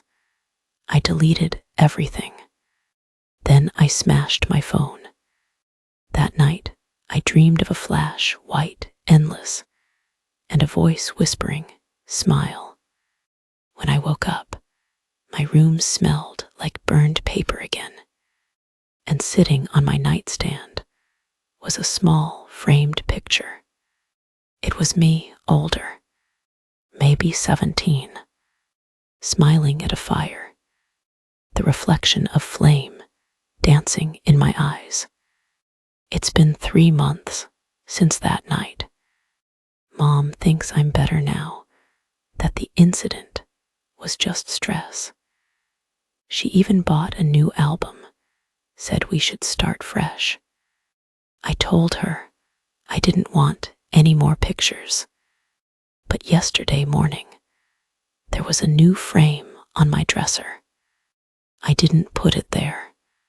The photo shows me as I am now, sitting at this desk, writing this down. And behind me, just barely visible in the mirror, she's there again. Older, maybe 18 now, still smiling, like she's waiting. Sometimes I think maybe she's what I'm becoming, that each photo takes a piece of me and gives it to her.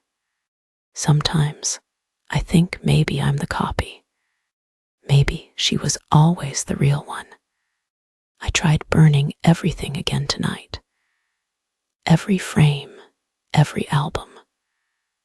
The fire roared and filled the air with that same sweet, papery smell. And when I closed my eyes, I saw her watching through the smoke, calm, certain, like she'd been waiting for this. This morning, there was another frame on my nightstand, the glass still warm.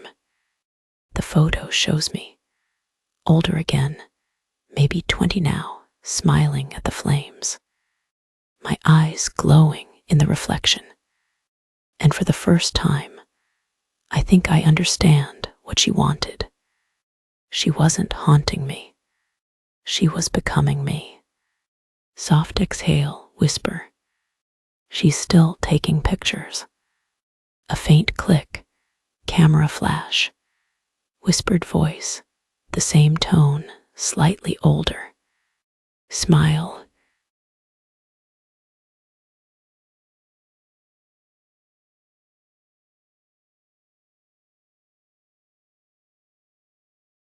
When I was 9, I stopped believing in the tooth fairy. Or at least, I thought I did. I told my mom I was too old, but deep down, I still left my tooth under the pillow that night. I just wanted to see what would happen. And something did. Something came. It left a coin, but it didn't take my tooth. It was summer, and the nights smelled like cut grass and bubblegum toothpaste.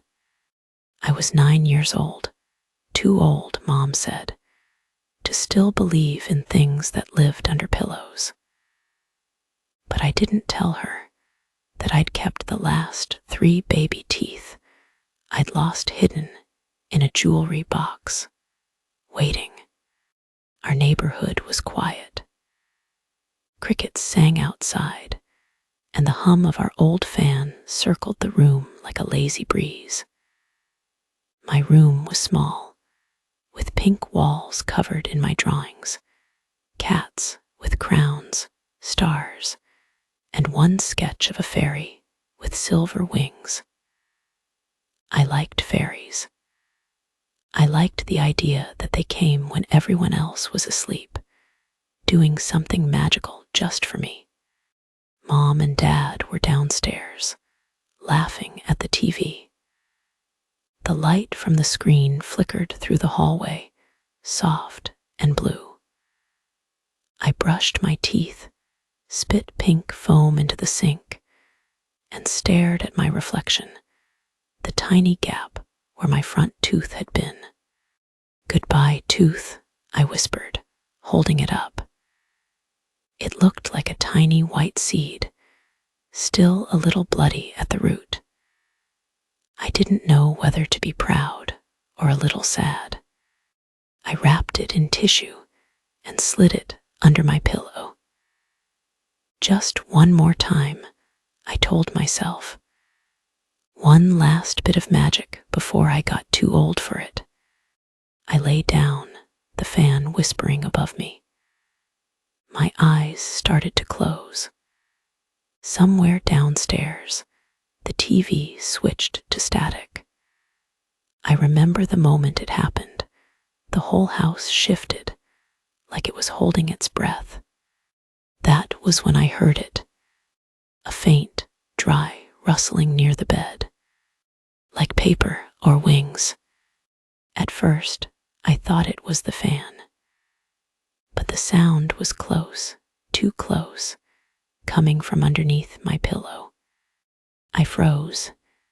Then a faint smell drifted up, iron and mint, sharp under the sweetness of my toothpaste.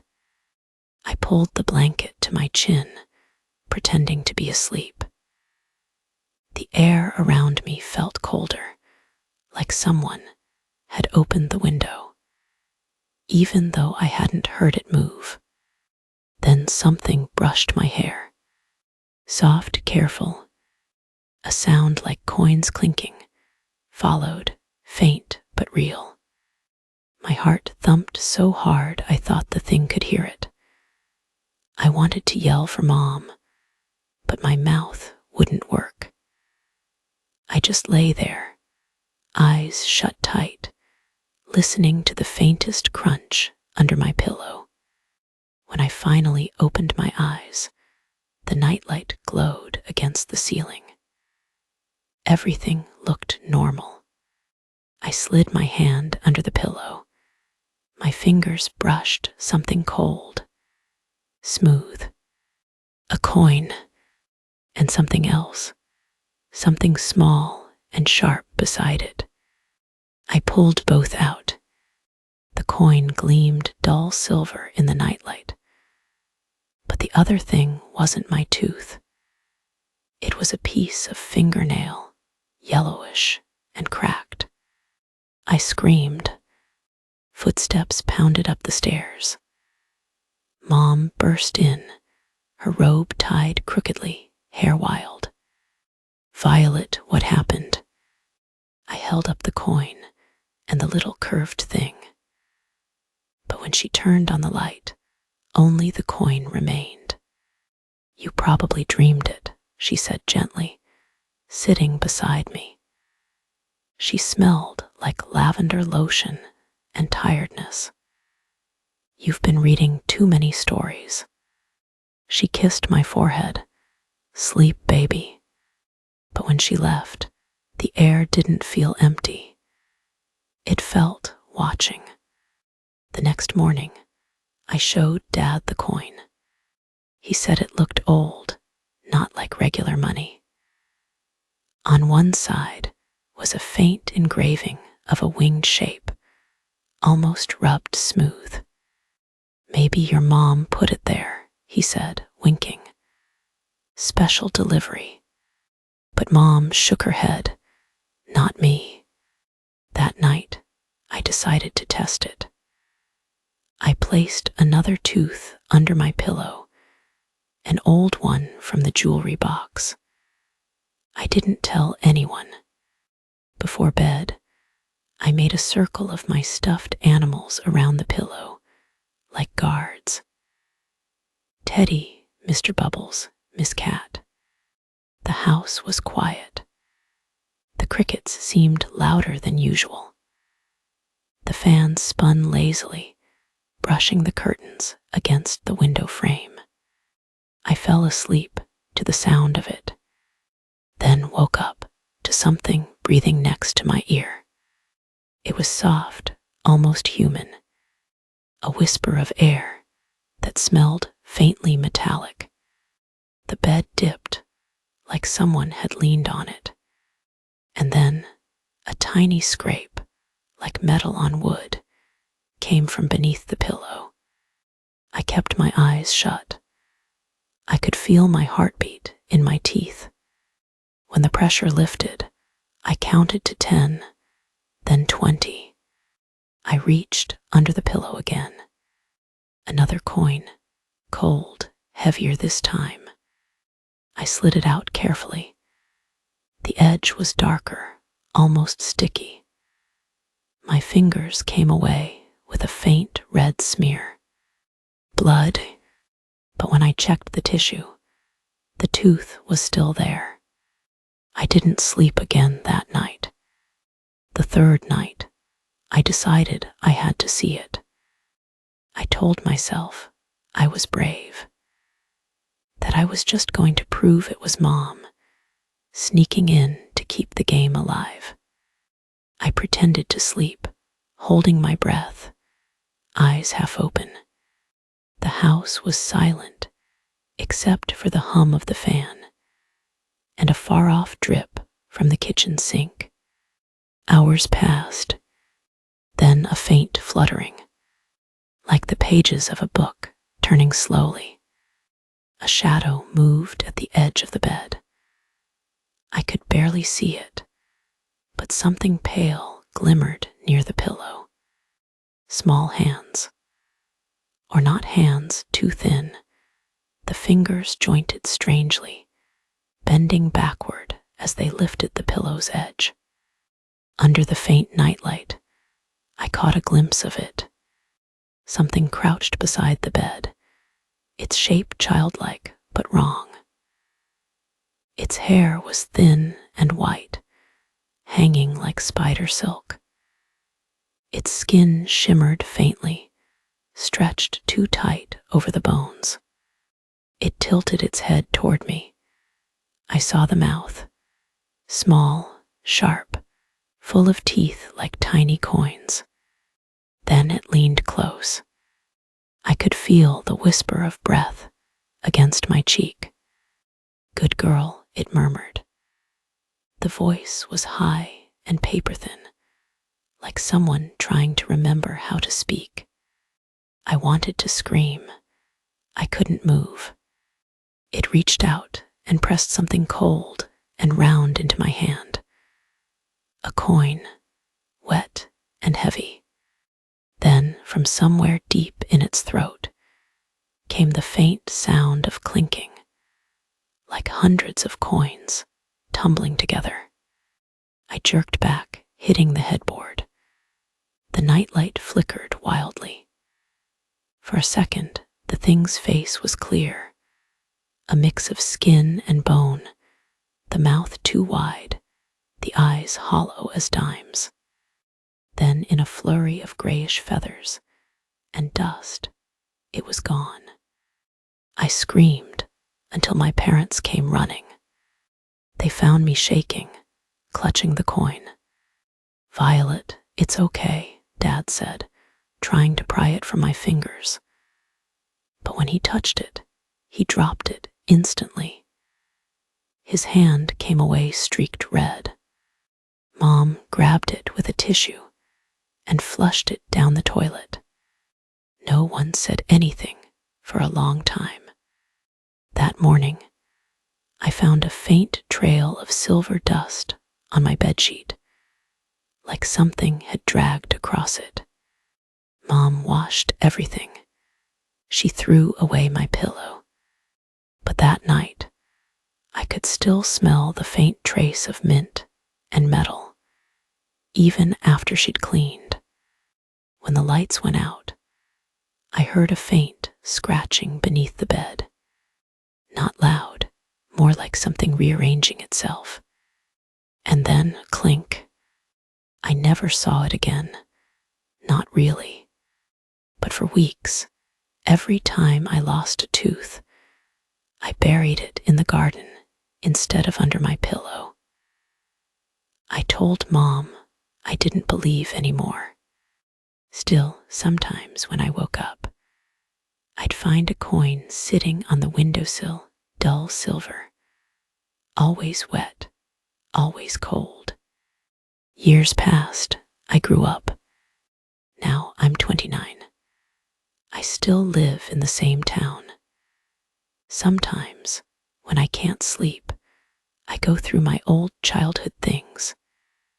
There's one drawer I never open, though, because in the very back of it, under some old school photos and drawings, there's still that first coin, the one with the faint wing shape on it. It doesn't look like money anymore. The surface is rough, like it's been scratched from the inside.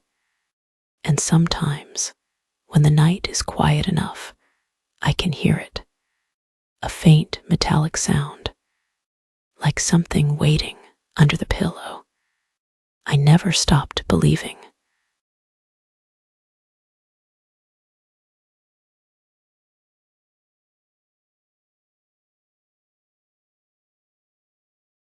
I was 10 the first time I noticed it. My bed, it had moved, just a little, an inch, maybe less. I thought I had imagined it, but every morning after that, the indent in the carpet was wrong. And every night I could hear it, something dragging closer to the window. 10, quiet, and maybe a little strange. At least that was what my mother called me when I lined up my stuffed animals perfectly along the edge of the blanket before sleeping. liked things to stay where they belonged. My room was my map of the world, ordered, predictable, safe. It was a small bedroom at the top of the stairs in our pale yellow house, tucked under the slant of the roof. My window looked out onto the front yard and a huge oak tree that bent a little to the right. At night, the streetlight outside buzzed faintly, throwing a strip of orange light across my carpet. Every evening before bed, that light landed exactly halfway between the door and my dresser. That was how I noticed the change. The first morning, it was so small that I almost ignored it. My bed frame was metal, with tiny squeaky wheels that barely moved because of the thick beige carpet. But when I got up to make my bed, I saw it, a clean, narrow gap between the wall and the headboard that had never been there before. It was not much, maybe an inch, but I could see the darker, untouched carpet beneath, smooth where the vacuum had never reached. I stood there staring, one hand still clutching my blanket, the other tracing the little metal wheel's new track in the carpet fibers. It was ridiculous, I told myself. Maybe I had kicked the wall in my sleep. Maybe my brother had bumped it when he ran past my room last night. But the wheel mark was clean, straight, deliberate. That night, I pushed the bed back against the wall, feeling the metal frame groan softly as it met the resistance of the carpet. The wheels squeaked a little, complaining. I lined up my stuffed animals again, checked the angle of the moonlight stripe, and went to sleep. The next morning, the gap was there again. Still 1 inch. Still impossible. For the rest of that week, I told myself not to look. I did my homework, brushed my teeth, listened to my parents talk softly through the walls. But every morning when I woke, the bed had moved, always toward the window. By the 4th night, I started to notice something else. The sound. It came late, after the house settled and the refrigerator stopped humming. A faint grinding, like metal dragging against wood. Sometimes it came from far away, down the hall. Sometimes from right beneath me. I would open my eyes to the dark, holding my breath, straining to hear. Then silence. Then the faint whisper of fabric shifting. My blanket sliding, slightly toward the window. I wanted to tell my parents, but they were tired enough as it was. Dad worked late. Mom fell asleep watching television. I knew what they would say. You're imagining it, Nora. It's just the wind. But there was no wind strong enough to move a bed. By the 2nd week, the bed had moved nearly half a foot from the wall. I could see the old carpet's indent like a shadow, marking where it used to sit. The distance between the foot of my bed and the window was shrinking. The oak tree outside swayed at night, its branches long enough to brush the siding. Sometimes, when I woke to that soft scratching, I imagined the branches reaching just a little farther fingertips, tapping the glass. The air near the window was colder too. I could feel it brushing my feet even through the blankets, a thin ribbon of chill that smelled faintly of wet leaves. One Saturday morning, I decided to test it. I measured the distance with my hands, 5 hand widths between the footboard and the windowsill.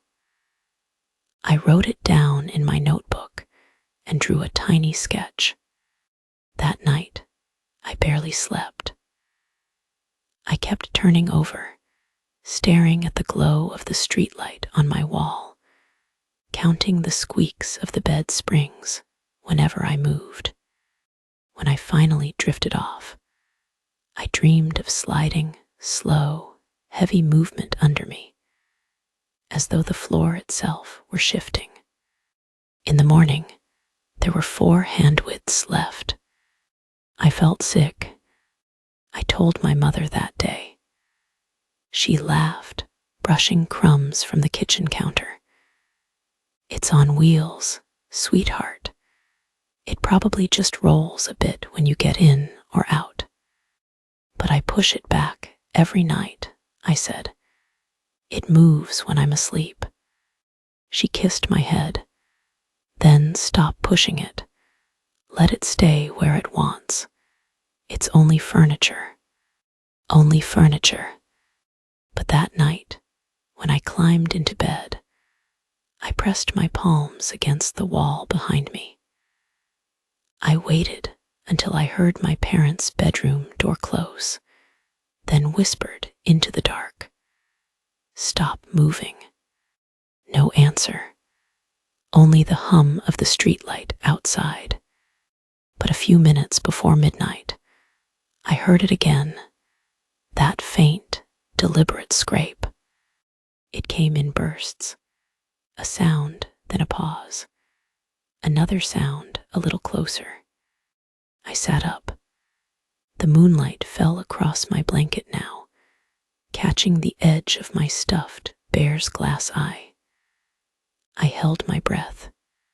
The scraping stopped, and then from the window, a whisper. "Almost there." I screamed. My parents ran in seconds later. Dad flipped on the light, squinting in confusion. "Nora, what happened?" "The bed moved," I cried, pointing to the floor. "It's closer again.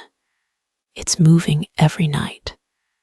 He looked at the space between the bed and window, sighed, and pushed it back roughly against the wall. There, happy. He didn't see the faint track marks, the perfect, straight path leading to the window.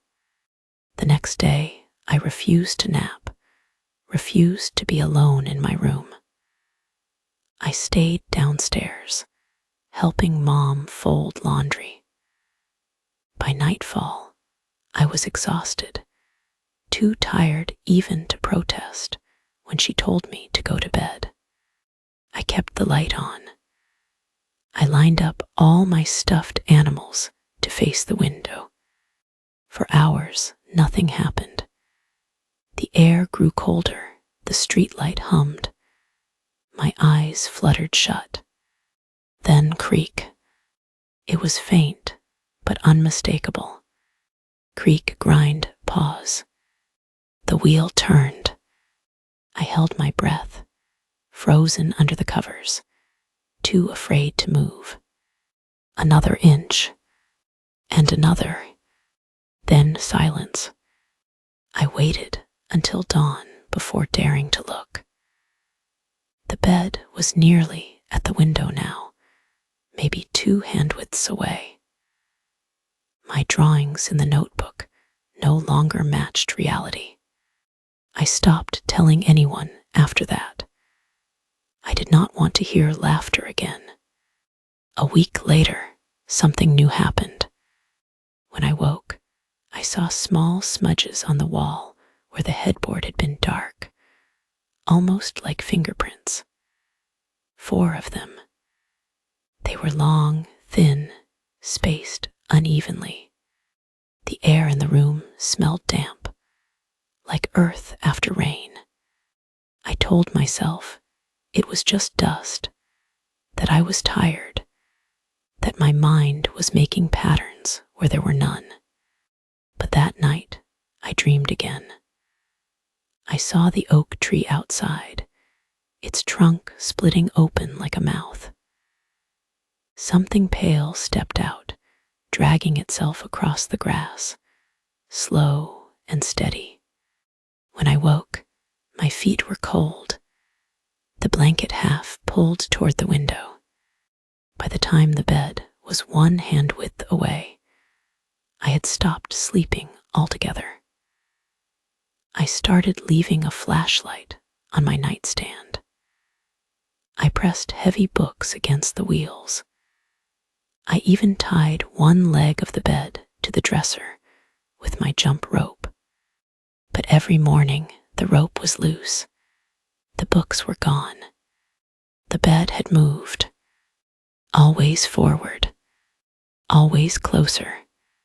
One night, near the end of that month, I heard my name whispered again, faint, like breath against glass. Nora. I sat up, clutching my blanket. The window was open just a crack, though I had closed it before sleeping. A thin draft crept through, smelling like rain and dirt. And then, clear as anything, almost there, I leaped out of bed and ran to my parents' room, shaking my mother awake. "It's talking to me," I cried. "It's almost at the window." Mom sat up groggy. "Honey, calm down, you're dreaming." But I was not. The night before it reached the window, I decided to stay awake, no matter what. I turned off my lamp to make the moonlight stronger. I sat cross-legged in bed, watching the shadows shift across the floor. The air felt heavy, thick with waiting. For hours, nothing. Then around 2 a.m, the sound began. Grind, pause, grind. Slow, steady, patient. I leaned forward, heart hammering. The wheels turned, one after another, pressing new tracks into the carpet. My bed was moving, not sliding, crawling. The motion was too uneven, too alive. I reached for my flashlight. It slipped from my shaking hand and rolled under the bed. The dragging stopped. I dared to look down. A shape moved in the darkness. Thin, pale fingers curling around the metal bar beneath my mattress. I screamed, scrambling backward, but the bed jerked forward. Inches this time, not 1, not 2, 3, or 4. The window rattled. The curtain fluttered. The whisper came again, right at my ear now. Almost there. The last thing I remember is my mother bursting into the room, her face white with panic, yanking me off the bed. The mattress groaned as it tilted, one corner lifting as though pulled from underneath. Then silence. When I woke, the sun was shining through the open window. My mother was sitting in a chair beside me, eyes red, hand gripping mine. "The bed's gone," she said quietly. I blinked. "What?" She swallowed. "We heard the noise last night. When I came in, it was shaking. Your father tried to pull it back, but it just..." She stopped, voice breaking. "It went through the window." Through the window. I stared past her, at the jagged hole in the glass. The oak tree stood outside, perfectly still. The grass beneath it was torn, as if something heavy had been dragged through the yard. They moved me to another room after that. The window was replaced, the carpet cleaned. My mother told the neighbors it had been an accident. The old frame had broken, nothing more. But I knew better. I am an adult now. I moved far away from that house, from that street, from the oak tree that still stands there. But sometimes, when I stay in hotels or guest rooms, I still check. I look at the floor each morning, study the carpet beneath the wheels of whatever bed I am sleeping in. Because sometimes, just sometimes, the indent is not where it was the night before. And when the room is quiet, when the streetlight hums outside my window, I can still hear that voice, faint, patient, always closer, almost there.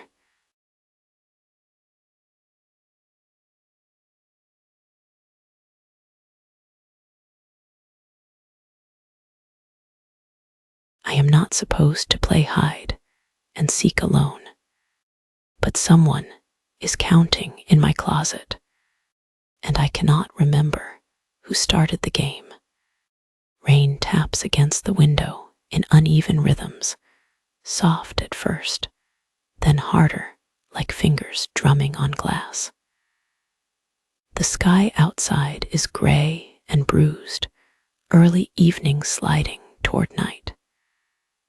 The house smells like wet wood and laundry soap. It feels too big when it rains. My name is Harper. I am 11 years old, and tonight I am home alone. Mom went to pick up dinner. She said she would be back before dark, but the thunder came quicker than she thought. The house creaks when the wind pushes against it. Every sound seems louder when you are the only one listening. The living room lamp glows dimly from downstairs, and from where I sit on my bed, I can see the long shadow it throws down the hallway. My closet door never shuts completely. It always leaves a narrow black line where light should not go. Sometimes, when I cannot sleep, I watch that line. It feels like it watches me back. The rain grows heavier, rattling the gutter just outside my window. There is a leak there, one drop, every few seconds, drip, pause, drip. I turn up the volume on the television to drown it out. But the static hum of the screen only makes the house feel emptier. I tell myself to stop being dramatic. I am not a little kid anymore. I check the clock on my nightstand. The hands are slow, the second ticking muffled by the patter of rain. The time reads just past 7. That is when I hear it. From the closet, a sound faint, like fabric brushing against wood. A small shift, then a voice. One, a whisper, not loud, but wet, thick, as if the speaker's throat is full of water. I freeze. The house groans in the wind again, the pipes knocking once. My heartbeat fills my head. 2. The voice is clearer now, still inside the closet. My mouth goes dry. I whisper, Mom, but the only answer is the steady drip outside my window. The air feels wrong, thicker, heavier, as if the room is holding its breath with me. 3. It is counting. Someone or something is counting inside my closet. I tell myself to move, to get up, to open the door and prove that it is nothing. Maybe the house is making noise. Maybe it is the wind. Maybe it is anything but what it sounds like. reach for my flashlight. My hands are shaking so hard that I almost drop it. The beam cuts across the room in a thin silver line, dust floating through it like ash. The closet door stands there, half shut, that thin black gap cutting through the shadows. 4. The voice is closer. I back toward the door, my socks sliding against the floor. Every creak sounds like a warning. 5. It draws out the word slowly, savoring it. The tone wrong, too careful, too patient. I whisper, "Who is there?" But my voice breaks in the middle. No reply, only the next word. 6. My throat tightens. The flashlight beam trembles as my hand shakes. I do not know whether to run downstairs or stand still. Then silence. For a full 10 seconds, maybe more. There is nothing, not even the rain. And then, 7. I drop the flashlight. The bulb flickers and dies as it hits the carpet. I stumble backward into the hall, breathing too fast. The lamp downstairs flickers once, then steadies again. 8. I am not imagining this. Someone is in my room. Someone is counting. I grab my phone from the nightstand. My hands are slick with sweat. I open the camera app and switch to the feed from the baby monitor. The one mom still keeps pointed at my bed, even though I tell her I am too old for it. The camera view is grainy, gray, with static. The closet door in the feed is wide open. I stare at it, waiting for something to move. Nothing does. The voice says 9. I do not want to hear 10. I slide under the bed, the wood pressing cold against my back. The floor smells like dust and old socks. My phone screen glows dimly in the darkness. Every second drags. My chest feels too tight to breathe. I watch the camera feed again. The closet door is still open, but now there is movement. Something small, a shape shifting in the dark. Then the counting stops. Silence. I do not dare move. Then my phone speaker crackles. Just once, a burst of static. And from it, I hear my own voice. Found you. The phone drops from my hands. My pulse roars in my ears. I crawl out from under the bed and bolt for the stairs. My socks slip on the hardwood. My shoulder hits the wall. But I do not stop. I reach the living room, panting, staring at the front door. The handle turns. Just once, then nothing. Thunder rolls outside, long and low. I dial Mom's number, my fingers trembling. The call rings once, twice, 3 times before she answers. Harper, her voice is calm, distant, the sound of a car engine humming behind her. What is it? I cannot form words at first. There is someone here. Her tone changed instantly. What do you mean? Who? I do not know. They were in my closet. They were counting. Get out of the house. Now. Go next door. Go to the McKennas. I will call the police. The front door handle rattles again. I drop the phone and run toward the kitchen. The floor creaks under my feet. There's a back door by the laundry room.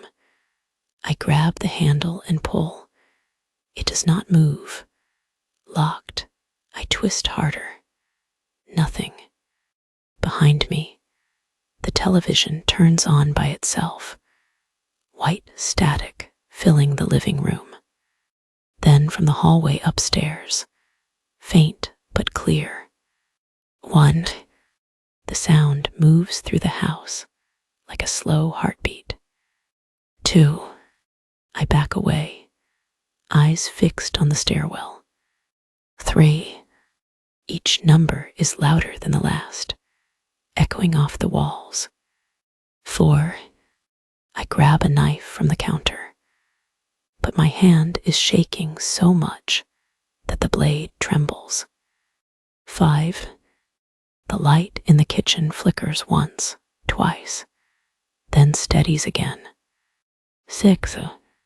The voice is no longer upstairs.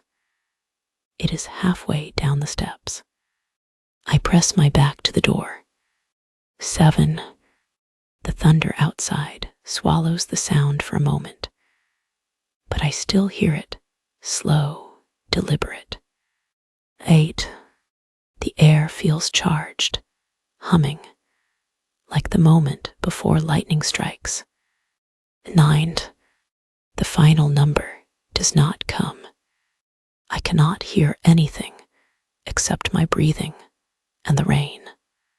Then the television goes silent, and from just behind the kitchen door, a whisper. 10. The sound is so close that I can feel it brush my ear. I spin, knife raised, but there is nothing there. The air is empty. The doorway is dark. The clock on the wall ticks once. Then the power cuts. The house goes black. I do not know how long I stand there, listening. My heartbeat pounds against my ribs, loud enough to drown out the rain. Then headlights flash through the front windows. Mom's car. I drop the knife, sprint to the door, and pull it open before she even steps out. She grabs me, wet from the rain, asking what happened, if I am hurt, if anyone was here. I cannot speak. I can only point upstairs. When the police arrive, the house is silent again. The lights come back on, warm and ordinary, as if nothing had ever happened. They search every room. No forced entry, no footprints. Except for one thing in my room, the closet door stands wide open, and on the carpet leading out of it are small, muddy prints. Child-sized, bare. The officers exchange glances. One of them mutters something about the rain. They take my statement, but they do not write much down. Before they leave, one of them asks to check my phone. The recording from the baby monitor is still running. They press play. For a while, there is only static and the creak of the house. Then, faintly, 1, a pause, 2, then near the end, a whisper too soft to be sure, but everyone in the room hears it. Found you. The recording cuts. After that night, Mom refuses to let me sleep in my room. We moved the bed into hers, though I can still see my old doorway from the hall. Sometimes, when the rain starts again, the power flickers for a second. The sound of dripping returns outside my window, and just before I fall asleep, I think I hear it again, faint, careful, from somewhere upstairs. 1.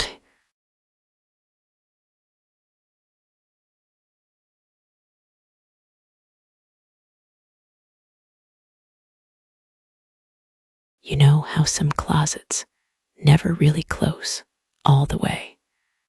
When you turn off the light, there's that little crack, just wide enough for the dark to breathe through. I used to tell myself it was only the house settling. But when I was 11, I learned that houses do not breathe. People do. When I was 11, I started sleeping with my head under the blanket again. I had not done that since I was little. My parents said I was too old for that kind of fear, but I could not help it. It began the week after we moved into the old house on Linden Street. It was a tall, thin house, 2 stories, with narrow rooms and wallpaper that peeled at the corners. My bedroom was at the top of the stairs, small and square, with yellow walls covered in tiny fading stars. At first, I loved it. The air smelled like laundry detergent and old wood, a strange mix of clean and ancient. There was a clock on the wall that ticked so loudly it sounded like a heartbeat. The floors creaked whenever the heater clicked off, and the nightlight by my door filled the room with a soft orange glow. The only thing I did not like was the closet. It stood directly across from my bed, a plain white door with a brass knob. The paint was chipped near the bottom, and the door was slightly warped, so it never shut completely. Even when I pushed it closed, it bowed outward just a little, leaving a thin, black seam of darkness along the edge. Every night when the air cooled, the door would flex. Not creak, not move, flex. Like something behind it was pushing out. The first time I noticed, I thought it was a trick of the heater. I was lying awake, listening to the hum fade, when I heard it. Creak, then silence, then a soft, almost human sound, a low exhale, like someone sighing through their teeth. I froze, eyes fixed on the closet. Nothing moved. The orange light from the nightlight stopped just short of the door, leaving the crack in shadow. I held my breath. Then I heard it again, a slow, heavy inhale. The door flexed outward, barely an inch, then fell back. I stared at it until my chest burned from not breathing. When I finally gasped for air, I told myself it was nothing. The house was old, the wood was swelling, that was all. Still, I pulled the blanket up over my head and did not move until morning. The next night, it happened again. The same soft creak, the same deep inhale. I counted 1, 2, 3, 4 seconds between each breath. Whatever it was steady, rhythmic like lungs. I told myself maybe there was a vent behind the closet. Maybe the furnace pushed air through it when it shut off. But when I asked my dad the next morning, he frowned. "There's no vent in that wall," he said. "It's just insulation and old studs. Probably pressure from the house settling." He patted my shoulder. "You are a smart kid, Grace. You know houses make noises." I nodded, but I knew the difference between the house and that sound. The house creaked. The closet breathed. By the 3rd night, I could not sleep. I lay with my eyes open, watching the crack in the door like it might blink back. The ticking clock filled the silence, tick, until I thought I could hear my heartbeat echoing in the walls. When the heater clicked off, the air grew still, cold. Then inhale. The door bowed outward again, smoother this time, like whatever was inside had learned the rhythm of the room. I sat up, heart hammering. "Stop," I whispered. The breathing paused. Then very softly, it exhaled. Warm air drifted from the crack, brushing against my face. It smelled faintly of damp wood, and something else, something sweet and sour, like fruit left too long on the counter. I scrambled out of bed and slammed the door shut. The warped frame resisted, but I pressed my weight against it until the latch caught. The silence that followed was thick, like the house itself was holding its breath. I climbed back into bed, staring at the door, waiting. Minutes passed. Then from inside came the faintest sound, a slow, deliberate knock. The next morning, I told my mom. She smiled kindly, though her eyes looked tired. "Honey, you just have an active imagination," she said. "You've been nervous about the move. Maybe it's a dream." "It's not a dream," I said quickly. "It breathes, Mom. The closet breathes." She knelt beside me, brushing hair from my face. "Sweetheart, closets don't breathe. You know that." I wanted to believe her.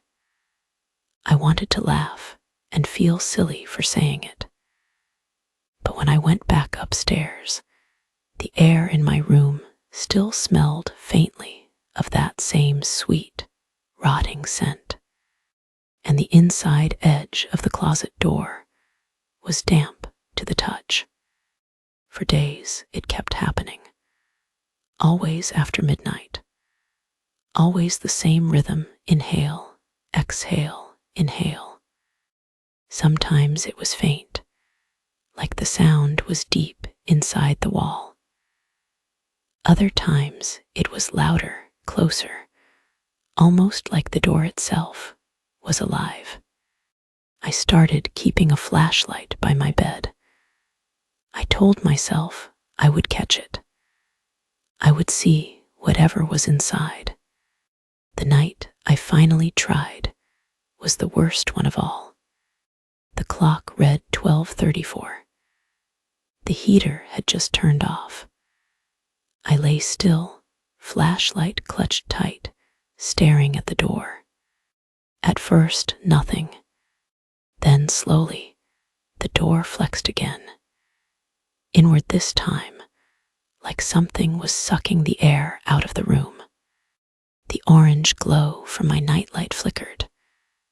The air grew colder. I turned on the flashlight. The beam landed on the crack in the door. The wood pulsed once, twice. Then a low rasping sound came from inside, dry, rough, like fabric scraping over bone. I took one step forward.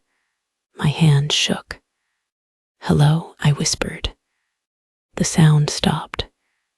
Then, from the other side of the door, tap. I froze. The knob twitched slowly, left, then right. And then, from inside the closet, a whisper so soft, I almost thought I imagined it. "Grace." The flashlight fell from my hand. The beam spun across the floor, catching the corner of something behind the door, not wood, not shadow. Something pale. I ran. My dad came in a few seconds later, grumbling, half asleep. "What's going on?" "The closet," I cried. It said my name. He frowned, rubbing his eyes, then opened the door wide. The inside was empty, just hangers, boxes, clothes. But the air was damp, fogging the inside of the door. "See," he said, "nothing, probably just a draft." He shut the door again, a little too hard. "You need sleep, kiddo." He did not notice the small handprint left on the inside of the door, just below the knob. After that, I stopped sleeping in my room. I begged to stay in the guest room, and my parents finally agreed, though they rolled their eyes. The first night away, I felt better. The air was warm, the nightlight bright. I could still hear the faint tick of my clock through the wall, but the sound was comforting now. Then around 2 in the morning, the house sighed. The heater turned off, and I heard it again. A low, hollow inhale, not from my new room, but from the one next door. From my closet, I held my breath. Then came the exhale, long, slow, heavy enough that I could hear the door bow outward, wood flexing. And after that, a new sound. Footsteps, soft, uneven, dragging across the floorboards. From my old room, toward the hallway. I clutched my blanket. The nightlight flickered. The footsteps stopped outside my door. Then a long, slow breath from the other side. "Grace," I screamed. My parents rushed in again. The hallway was empty. The air was cold. Dad searched my room, my old room. The hall, nothing. But that next morning, he called someone to look at the house. A repairman came, older and quiet. He knocked on the closet door, pressed his ear against the wood, and frowned. "What's wrong?" Dad asked. The man hesitated. "Feels like there's hollow space behind here. Might have been a crawl gap when they built it. You hear sounds from there." Dad laughed. "My daughter thinks the closet breathes." The man did not laugh back. He kept his hand on the door. "Sometimes old insulation settles. Sometimes animals get trapped behind walls." He leaned closer, sniffed. "Though that smell, that's not insulation." He looked at me then, right at me, and said quietly, "You should keep the door closed at night." That night, my dad nailed the door shut. He told me it was temporary, just until the workers could check behind the wall. When the nails sank into the wood, the door groaned. The sound was low, almost like a moan. After that, the house was quiet for 2 nights. I started to believe it was over.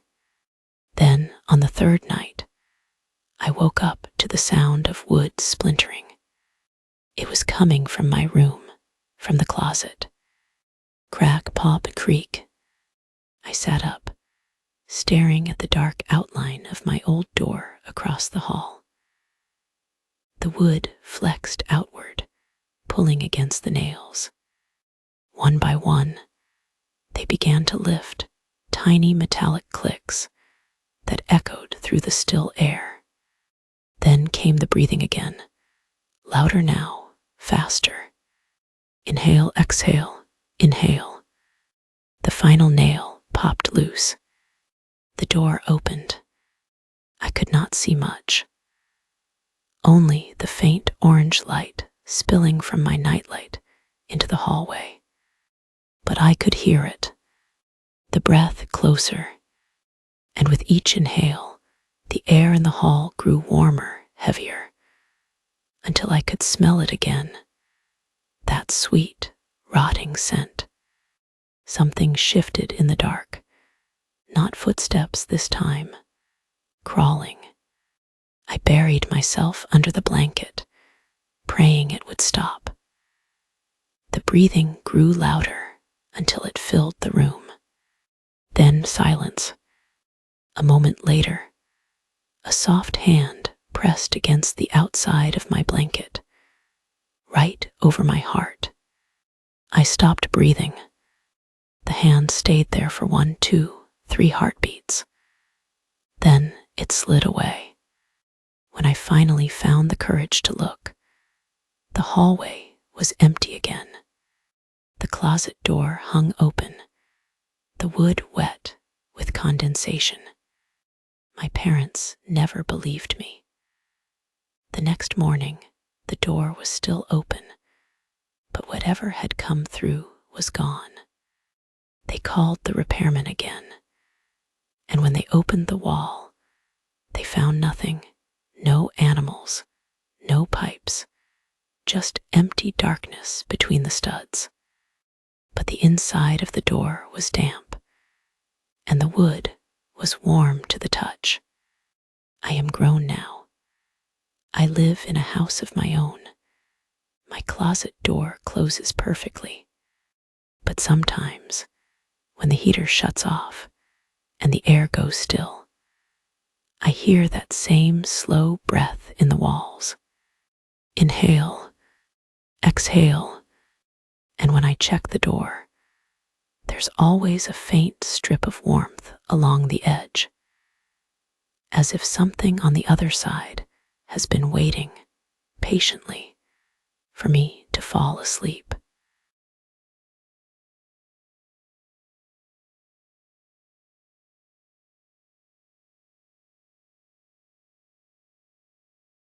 This is a story about the last night I saw my mother. Or, at least, I think it was my mother. My name is Luna. I was 8 years old, and I used to believe that monsters only lived under the bed. I was wrong. They do not hide under your bed. They wear the face of someone you love. It was raining again, the kind of slow, sleepy drizzle that made the whole world smell like wet leaves and cold metal. I always liked the sound of rain because it meant I didn't have to be scared of the quiet. Quiet had too many spaces in it, spaces where your imagination could hide things. Our house was small, with a crooked porch light that flickered whenever the wind blew too hard. My room was upstairs, right at the end of the hall. The floorboards creaked every time someone walked past, so I always knew when Mom was coming to say goodnight. That night, the rain tapped gently against my window. My nightlight glowed like a sleepy orange moon beside my bed. The smell of lavender floated in from the hallway, Mom's lotion. She always put some on before bed. It was supposed to help her sleep, she said. I had just finished reading Goodnight Moon again. I told myself I was too old for it, but I liked how quiet it made my head feel. I could hear the refrigerator humming downstairs and the old pipes sighing in the walls. Normal sounds, safe sounds, except there was one sound that didn't fit. A soft click, like the door latch moving, but too gentle to be Mom's usual way. She always turned the knob fully before opening the door so it wouldn't squeak. This one barely moved, like someone was trying not to be heard. "Mom," I whispered. No answer, just the rain. The door stayed still, but the little sliver of darkness between the door and frame looked different, too wide, like it was breathing. I pulled my blanket to to my chin and told myself I was imagining things. Maybe the air vent had shifted. Maybe the rain had made the wood swell. When I finally drifted off, I dreamed of footsteps coming up the stairs. But in the dream, the steps never reached the top. They just kept stopping, starting, stopping again. The next day felt mostly normal. Mom made pancakes, even though she usually didn't on school mornings. She said, "You looked like you needed something sweet." I asked if she had come to my room last night, and she smiled in that half-distracted way she did sometimes. Of course I did. I always say goodnight, don't I? But her tone was strange, like she was reciting the right answer instead of remembering it. That evening, the rain came back harder. The windows rattled, and the wind made the trees scrape the siding like fingernails. Mom tucked me in, kissed my forehead, and whispered, "Good night, sweetheart." Her hand was warm, smelled like lavender. Real, solid. But after she closed the door and her footsteps faded down the hall, I heard it again. The latch, click. Then the door opened, just a crack. At first, I thought maybe she'd forgotten to turn off the hallway light. But there wasn't any light coming through. Just that black, heavy kind of dark that eats up all the shapes around it. Then something shifted in the gap. A shape like a hand, pale and still. Mom. Silence. Then soft as breathing. "Good night, sweetheart." The same words, but the voice wasn't quite right. It was Mom's voice, but slowed down, stretched thin like someone trying too hard to sound gentle. I froze. My chest felt like a balloon that wouldn't pop. I wanted to scream, but all that came out was a whisper. "Mom." Nothing. The door eased shut again, without footsteps, without sound. Just that soft brush of the latch clicking into place. I lay awake for what felt like hours, staring at the closet door. It was open halfway. I was sure I'd closed it before bed. The next morning, Mom looked tired. Her eyes had deep shadows underneath. "You were up late again, weren't you?" she said. I told her I'd heard her come in twice, but she shook her head. "No, honey, I only came once." Then she frowned, like she was thinking too hard about something she didn't want to say out loud. "Maybe it was the rain," she said. But that night, it happened again. I heard her voice from downstairs first. "Luna, honey, time for bed." Then 5 minutes later, after I was tucked in, I heard her voice again up close, right next to my bed. "Good night, sweetheart." And after that, when I turned toward the door, I heard her voice a third time, floating up from downstairs, just as bright and warm as the first. "Luna, honey, time for bed." The third voice was what broke me. I sat up, my blanket bunched in my fists, my heart hammering against my ribs so hard it hurt. If Mom was downstairs, who had just kissed my forehead, the air in my room felt thicker, like the rain outside had started to leak into it somehow. The nightlight flickered once, twice, then steadied. I could smell lavender again, too strong this time, like someone had spilled a whole bottle beside me. And then I felt it. A hand brushed my hair. I didn't dare move.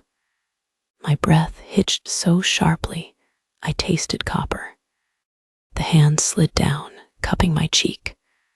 Warm, familiar. But there was something wrong. The fingers were too long. "Mom," I whispered again. A low hum came from the dark beside me. A lullaby, off-key and dragging, like a record slowing down. Then that same soft whisper right beside my ear. "Good night, sweetheart." The warmth vanished. I turned my head slowly toward where I thought she'd been standing. And that's when I saw it, the faint outline of someone near the closet. At first, I thought it was Mom. The shape was right, the hair the same. But her head was tilted too far, her shoulders lifted too high. Like she was trying to remember what standing human felt like. She smiled, except the smile didn't stop where it should have. It went wider, stretching toward her cheeks until it looked painted on. "You already said goodnight," I whispered before I could stop myself. Her mouth twitched. Then the smile disappeared completely. She stepped forward, slow, jerky movements, like a puppet being tugged on invisible strings.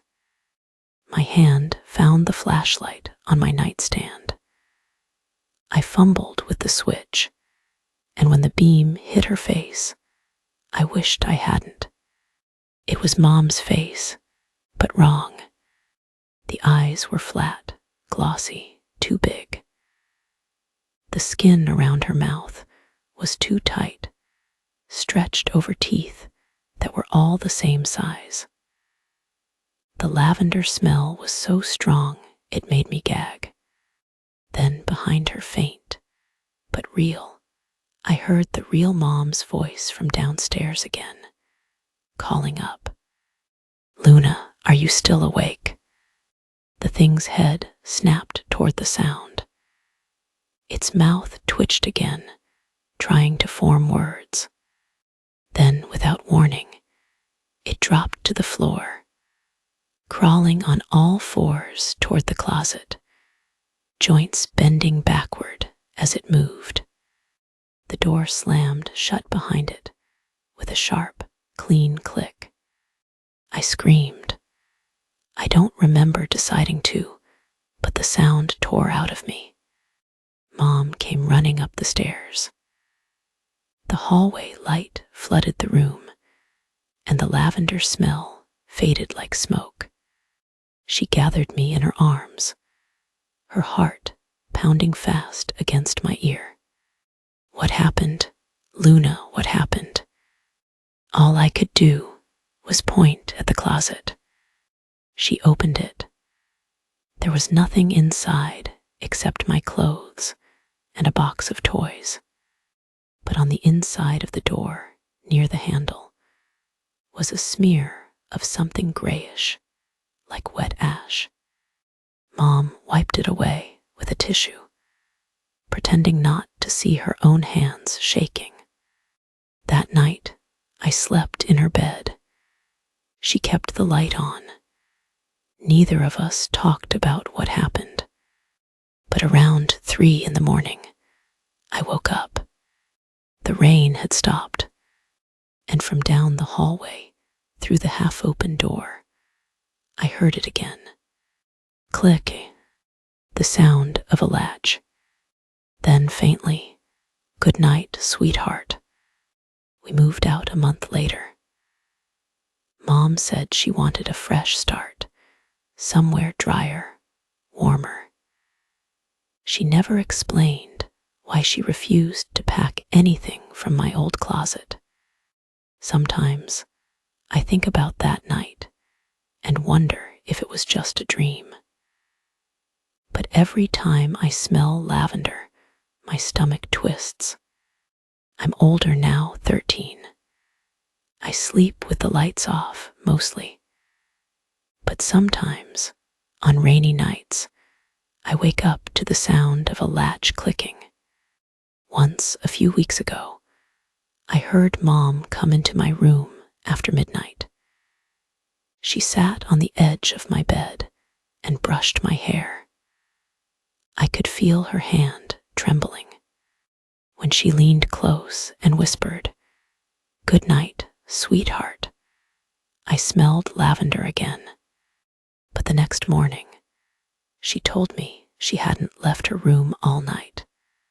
And that's when I stopped saying good night back, because sometimes silence is safer.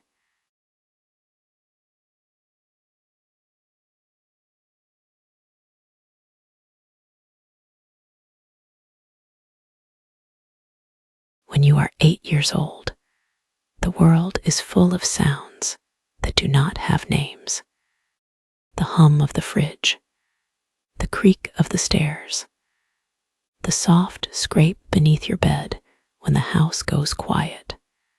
I used to think those noises were the house talking back.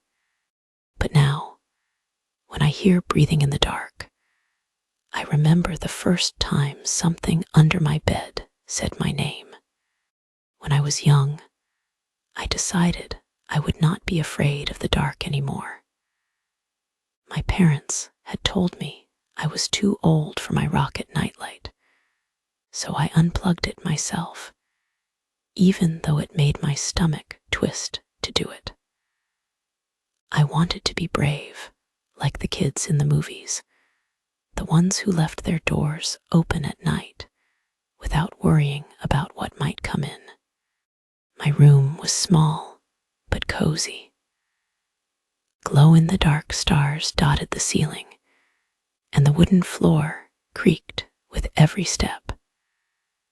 The bed was pushed against the wall under the window, and the space beneath it was just tall enough for plastic storage boxes filled with old toys. At least, that was what my dad said when he slid them under for me. I never looked too closely.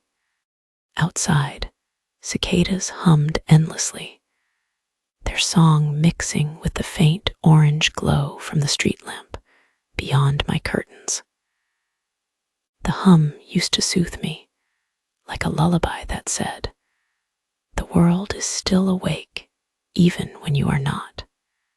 That first night without my nightlight, the dark felt thicker. The air seemed heavier, and every sound stretched longer.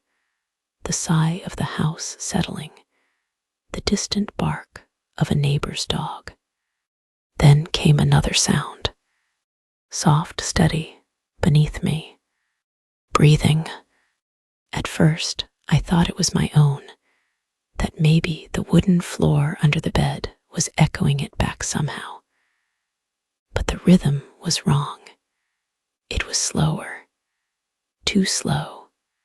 I froze.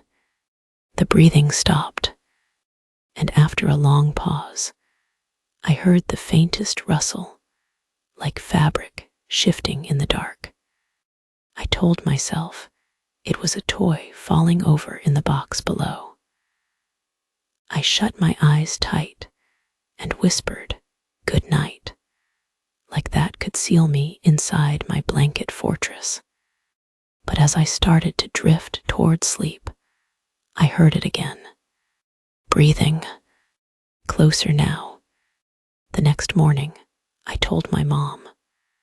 She laughed softly and brushed my hair. "You just miss your nightlight, sweetheart.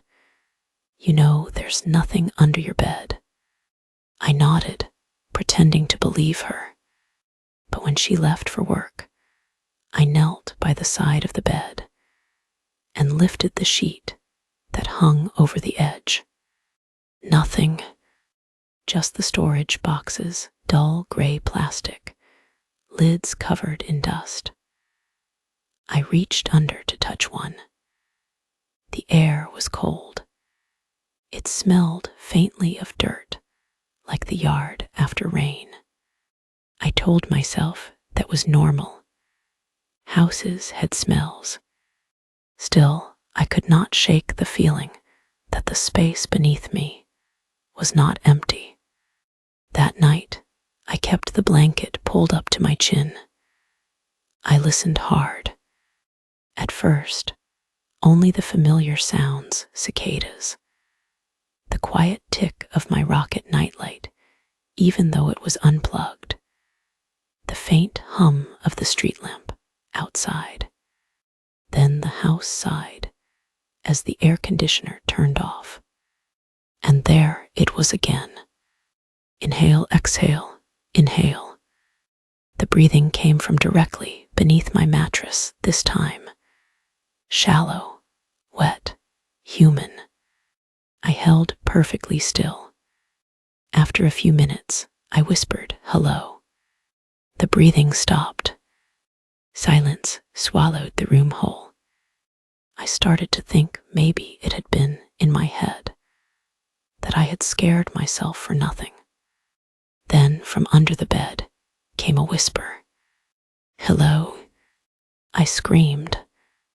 My dad rushed in, half asleep, hair sticking up like straw. "Wheeze, what's wrong?" "Something S under the bed." He sighed and knelt down, lifting the sheet. "Nothing here, buddy, just your toys."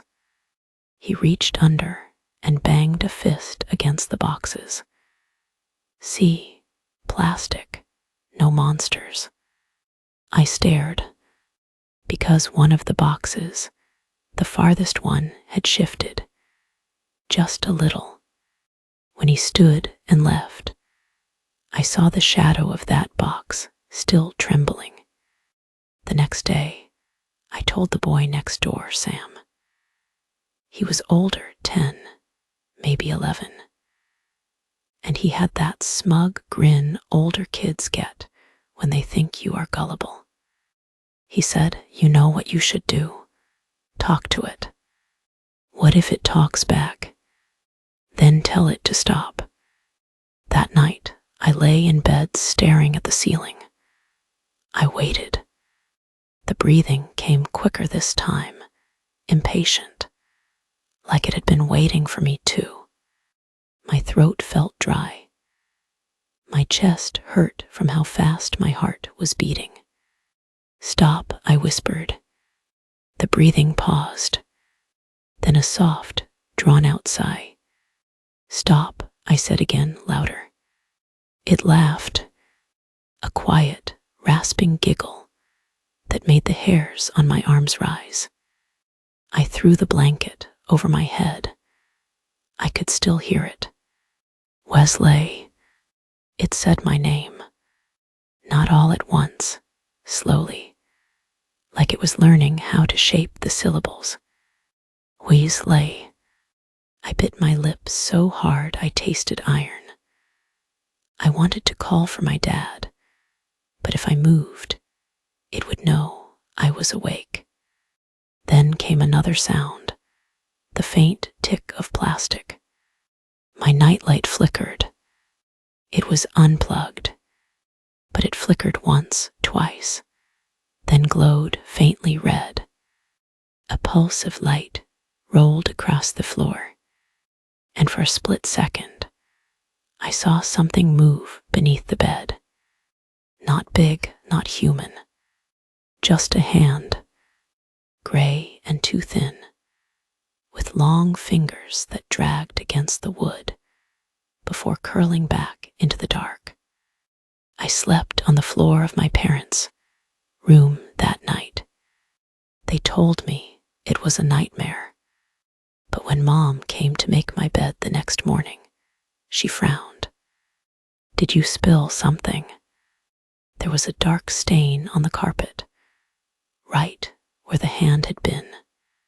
It smelled like wet soil and metal. The following night, I refused to go to bed until my dad checked again. He lifted the sheet, crawled halfway under, and even pulled out one of the storage boxes. Empty. He pulled out the second one, also empty. But the third box wouldn't move. It was stuck.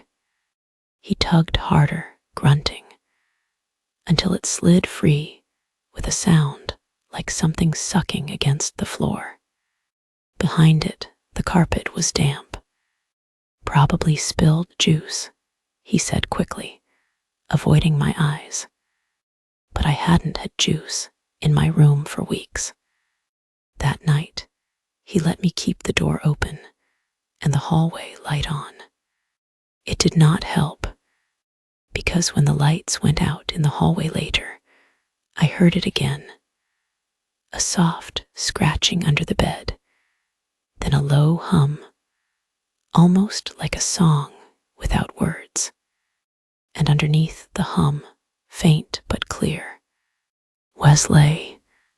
I stopped telling my parents after that. I knew they would not believe me. So I decided I would prove it. I took my dad's small tape recorder from his office and hid it under the bed before dinner. When I went to bed that night, I pretended to sleep. Hours passed. The house grew still. Then the breathing started. Slow, heavy, followed by whispering, not words this time, but a sound that scraped the edges of speech. I waited until morning before playing the tape. The first few minutes were quiet, my sheets rustling, the creak of my mattress. Then came the breathing. It was louder than I remembered, and then clear as anything, a whisper, right into the microphone. Wesley. The tape clicked off after that, like something had pressed stop. When I showed my dad, the tape was blank, just static. He told me it was a glitch, but I knew it was, because when I went to return the recorder to his desk, there were fingerprints on the casing. Small, thin, black with dirt. By the end of that week, I refused to sleep in my bed. I built a fort on the floor instead, with pillows and blankets, far from the edge of the frame. My parents let me. They thought it was a phase. The first night I slept on the floor, the house felt too quiet. No breathing, no scratching, nothing. I almost convinced myself it was over, until I felt the cold. It started as a faint draft against my back, then grew sharper, like icy fingers brushing along my spine. Then came the whisper. Where did you go? It was beneath me again, but higher now, like it was pressing against the mattress from below. I sat up slowly. The sheet that hung down from the bed moved, just barely. Something was shifting under there. I crawled backward until my back hit the wall. The thing under my bed whispered again, louder this time. Wesley, come back. I wanted to scream, but my throat locked. Then I heard it drag itself forward, a slow, wet sound, like skin sliding over wood. The sheet lifted. 2 eyes looked out, wide and black, reflecting the orange glow from the window. They blinked, then a voice, clearer than before. I learned your name. That was when I ran. I tore through the hallway and down the stairs, heart pounding, tears burning my eyes. My parents woke up to me sobbing in the kitchen. When my dad went to check, the bed was empty. but the carpet beneath it was torn. 5 long scratches gouged into the wood. He said it must have been the bed frame shifting.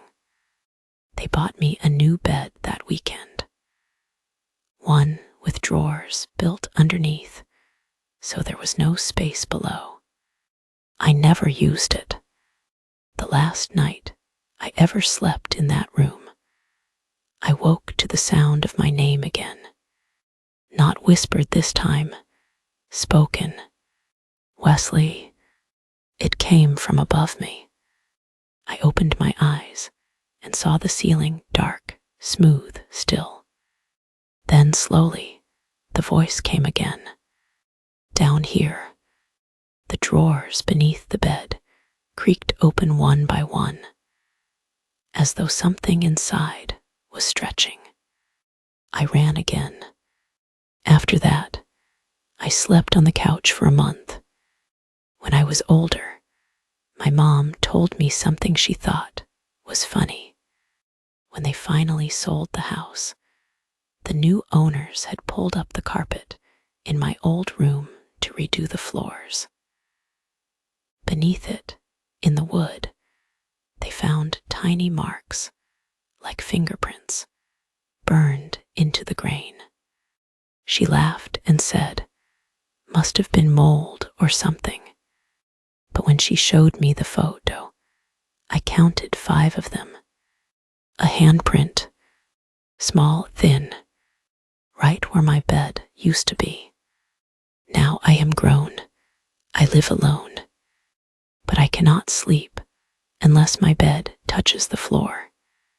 No gaps, no space, no dark places for sound to hide. Sometimes, when I turn off the light, I hear the floorboards settle, and if I listen too long, the silence starts to change shape. There's a pattern to it, a rhythm, like breathing. When that happens, I whisper, "I am not afraid." And somewhere in the dark, the air moves just enough to carry back a single word. Wesley.